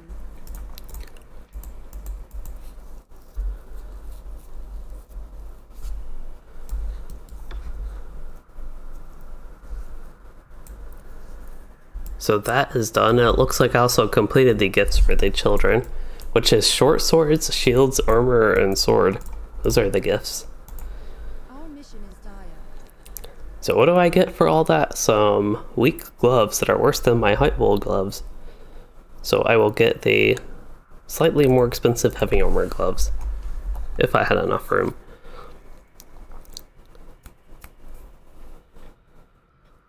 So, Angel, you asked what my plans are for when I hit max level on the server, and my plans are to do the same thing. I don't think I will do anything different when I get to the level cap, and that's why I haven't been really rushing to get any character to the level cap. I would like to actually start leveling my Warden, maybe a little bit. I don't know, going through all these West Rohan quests. I would want to for the trait points, but these quests are just like so hard for me to do, especially repeat. It feels like I'm just grinding them and they're super slow. Will you aid the horse lords? Quests, even if some of them are enjoyable or the story is like interesting to go through once, it's something I have trouble repeating on with alts, so I might just like level that Warden through other things. But yeah, I don't expect me to actually do different things. But one thing I would like to do is actually get this character, get him, maybe check out the level 95 crafted armor and potentially work on his legendary items, get him an actually solid healing set for legendary items and a solid DPS set, even if it's just second ages. So I can contribute a little bit more when we do kin runs, which I think we're starting to do more scaling group content kin runs, where actually having that stuff would be helpful compared to epic battles, where it's more about having your epic battle promotion points and dealing with that stuff. There's so much danger. Are you afraid? Are the orcs going to eat us?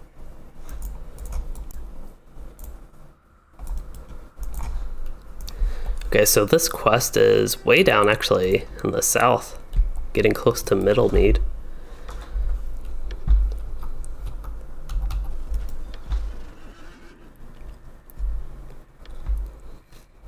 And also, when I get to the level cap, I didn't actually mention this, is I do plan to finish questing in West Rohan on this character. It might go slowly, might still go slowly, but I think in the future I might start doing a couple more of these streams dedicated to questing in West Rohan. This is technically, I think I forgot to put in the title, but this is technically like West Rohan on Arcade Part 8. I just didn't actually put it in the title like I did with all the other streams. The only thing that was different is it was mainly going to be a group content type stream today. I didn't actually expect to do this much questing, but it's okay because I need to do it on this character because, as you mentioned, the amount of combat areas, as you said, are the worst places to repeat level in, which I definitely agree with that, but then they force you to do it to get trait points in West Rohan here, and that is basically how I feel about it, and it almost makes me not want to do it just because I don't really support that, having to do this just for like the trait point instead of doing it because I enjoy it. Basically I do it for the trait point. On this character I did want to do it anyway, just to get a full like playthrough of West Rohan. Because when I did it back in the day, actually when Helm's Deep was released on all my characters, I never actually finished West Rohan, so I did want to do that on this character. This character, actually, this is the farthest I've gotten at West Rohan. I have not done these quests. I might have done some quests like scattered throughout that I just randomly picked up, but of course that's not a good way to quest in West Rohan. You have to follow them all and do them all for your trait points. I don't even know that that's 100% the case, but I thought I did. I thought I did some like random landscape things when I first did this. So I think we just need to defeat the waves of these enemies, it looks like.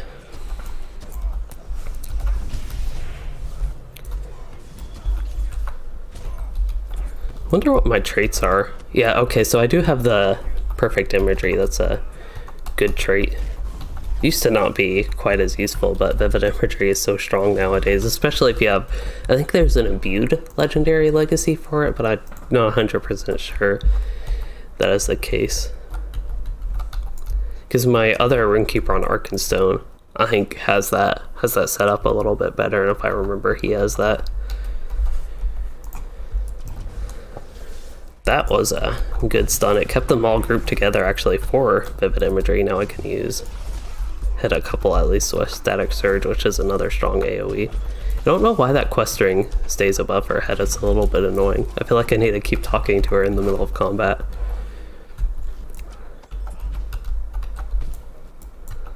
Almost pulled that Goblin Flanker.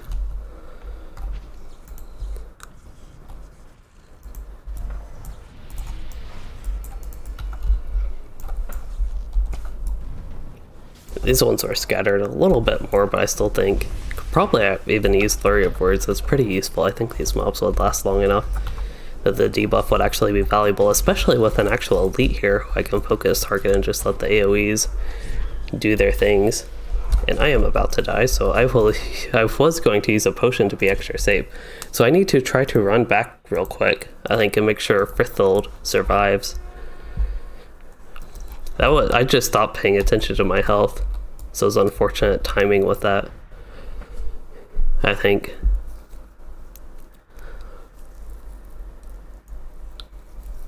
I was focusing on damaging the elite.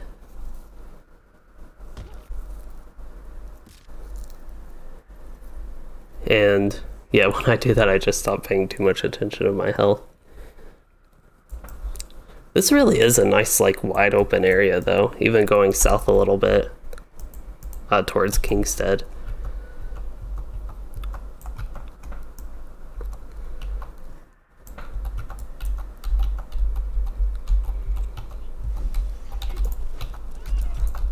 Okay, so we still have the elite up, and I think I can go safely back to like straight up damage.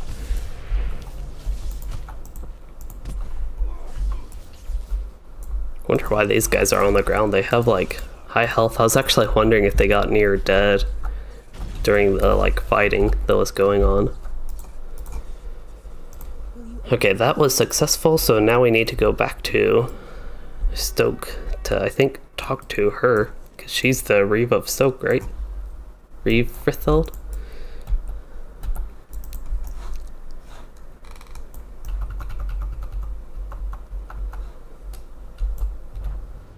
What's the skill on equal? I actually don't know what that does. Superior evocation, and I am trying to go for a swim, it looks like. I don't know what that actually did. Was it the same thing? It looked like it might have been like steady hands and switched attunement from healing to battle just on the war steed. Oh no, they build twice as fast. I don't even think that matters too much, getting a lot of battle attunement. Oh, so Resolution of Fire returns to neutral attunement. Okay. And that's the one. I always use these skills. For some reason, I always do 2, then 3, then 4. So this is if fixation. Yeah, fixation is 2, that's why I use that. And it has a lot of damage over time. And I think this one also does damage over time. Oration of Embers, but I don't know. I guess building attunement is a good thing to use with that before Resolution of Fire, since that consumes attunement. Probably could even use Invoke the Elements, but I don't know. I don't know how much it's really worth getting to max attunement, say for Resolution of Fire.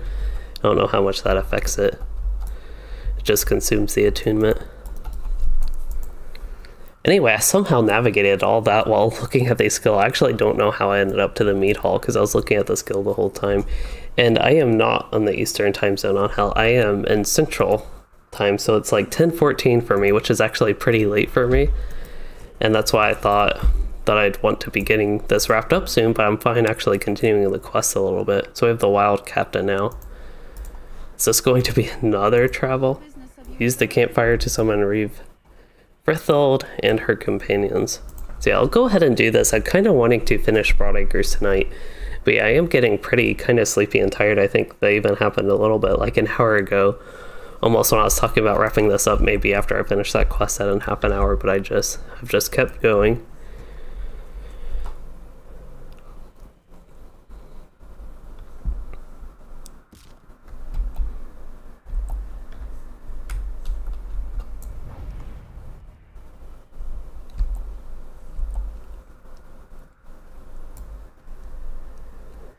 I think I'm going to pull a couple of these Warg Riders on accident. And get knocked off the Warsteed. I think I'm almost at the campfire. As long as I can start that and go ahead and get that progressing, I think that'll be okay. And I don't know how many of these quests there are like this. I think they're pretty interesting quests. That previous one was a little bit long, and of course I had the whole dying What brings you to these lands? issue there, but there were a lot of waves of enemies basically. And I am about dead again. I just talked about dying in the previous wave then, had all those mounted enemies hitting me. But I was more worried about getting the quest started. Unfortunately, when I die, it goes... the res circle's pretty close to the quest. And Astulu, you said good night as well, and you gotta head out. So thank you for joining the stream. Again, I do appreciate that. I hope you did enjoy the time here. Alright, now I can use my big AoE. Oops, and I used one of those potions. So a tier 1 morale potion that hardly does anything, so it's no big deal that I used it. Probably something I need to use like when I need a little bit of morale. It's something safe with that. We have a big elite master this time. It probably didn't help if I was also taking damage like along with all the other stuff. Again, this character is extra squishy right now. But taking damage from the elite master. It's probably good if I could let the... I actually don't want to get aggro. I probably could have gone about this really slowly. Even go to heal spec if I need to, but I might be able to kite him. I don't know if I can stun him. We can try that. That did not stun him, but as long as I don't die, of course, we're safe. And then sustaining bolt, when that is free, it's actually free right now. That'll restore some morale. And I have vivid imagery, which totally missed him. I guess he wasn't in range. That one was only one wave, so that wasn't bad. I almost wish it would teleport you back to Stoke. I feel like there's some similar quests in LOTRO where it actually teleport you. It's not that much to go away. And Angel Rivera, thank you very much for the 99-cent super chat. I do appreciate it. That helps go towards the content again. Basically everything this channel gets, I put right back into the content. So that helps with things like equipment in the long run, and also actually helps with like the LOTRO subscription. Keep out my VIP. If you are wondering where that type of stuff goes, but definitely appreciate that. And sounds like you are headed out as well. I guess it's nighttime for a lot of people. It's nighttime for me as well, bedtime. I mean, but I really feel like I'm getting close to being done with this, but I really have no idea. This has been a little bit of a weird zone.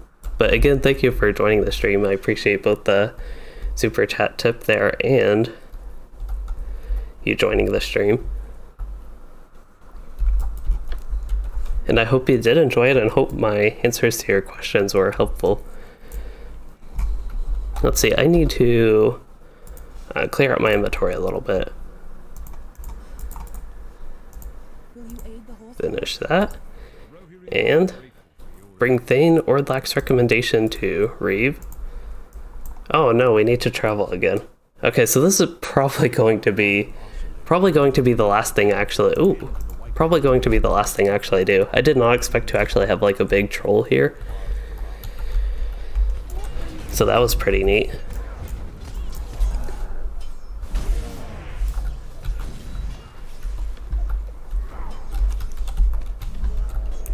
It's kind of the zone. I didn't think it would actually last this long, but they keep finding things to stick in the zone, give us more quests, give us more content in the zone. Which isn't a bad thing, I just keep expecting it to actually be done and it's not.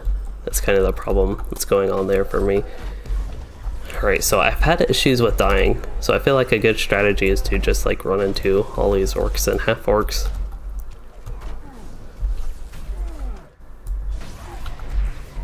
Okay, so it's good to know that you enjoyed on Hell, and yeah, I do plan to stream. The next one I know for sure will be Sunday evening, similar time, with my Beorning on the server. I just don't know about tomorrow, unfortunately. I'll probably try something in the afternoon, maybe doing Wells of Lengthblood questing on my Warden, maybe a little bit earlier time.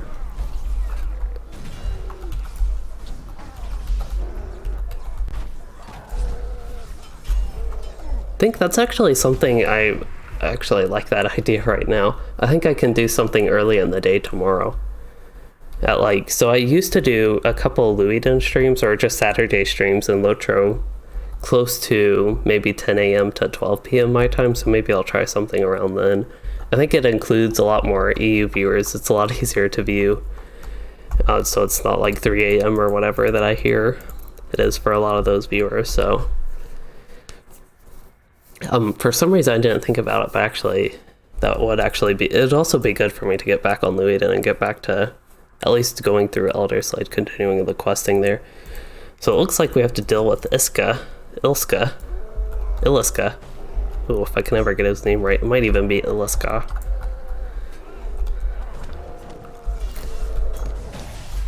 I think a better name for him would be, we can deal with the ugly orc. I'm actually going to use steady hands. I'm having a little bit of slowness with my skills. I don't know if I have something slowing me or if it's actual lag. But using steady hands and all that to be extra safe, since I have a tendency to be squishy. Alright, that was all good. So Hansu, it is 4 a.m. and you need to go to bed as well. It sounds like a lot of people like all of a sudden are ready to head off and go to sleep. And you said you're terrible at sleep. I'm somebody who likes to go to bed early and wake up early. I actually get most of my work done at like 7, 8 a.m. Usually I like to do YouTube stuff in the morning, like when I wake up. It's good for me to either edit videos or like schedule live streams, or usually not record videos right when I wake up. I did that once, so I did a Redline Burglar guide recently and actually recorded that at like 4 a.m. Due to phasing conditions and to continue the Broadacre storyline, you must have completed the Epic Book, Volume 3, Book 12, Chapter 8. Volume 3, Book 12, Chapter 8, that is what I am on, so I actually need to go to Stone Deans. What? So I need to go to Stone Deans before I can come back into Broadacres and do questing? That's a little bit weird. For some reason I would have thought the book quest was just in the next zone. I knew this happened at a point, but I assumed I finished whatever with the phasing. So that's kind of annoying, but that actually brings us to a very good point to wrap up this stream. As I mentioned, I think tomorrow I'll do a little bit of an early stream on Louisden, get back to level 130 content. I'll actually go out of this mead hall so we get like a little bit prettier environment for me to do some outro stuff. But then Sunday, I also do plan to stream in the evening on my Beorning, and otherwise, Monday, I have a video planned as well, so I actually have some decent stuff planned out for the next few days. But still, in general, after that, I'm not too sure what will be going on, because I'm going to be like generally busy this weekend, other than the stream, so I'll probably have a little bit of shorter stuff tomorrow. But as far as this stream goes, in Jubal, it sounds like the same thing happened to you. Yeah, it's kind of odd. We'll see where the book quest takes me, but it's kind of odd that, like, the book quest wouldn't follow along with the zone quest, because that's what it's done, like, so far. But we'll see where that takes us. The next time I play this character, I have no idea when that will be. Okay, we can stop, like, staring at his face. I have no idea what he's supposed to be looking out on, because the trees, like, block him. I need to, like, lie down and stargaze. That's what this character needs to do. Okay, that's actually not too bad of a look, I don't think.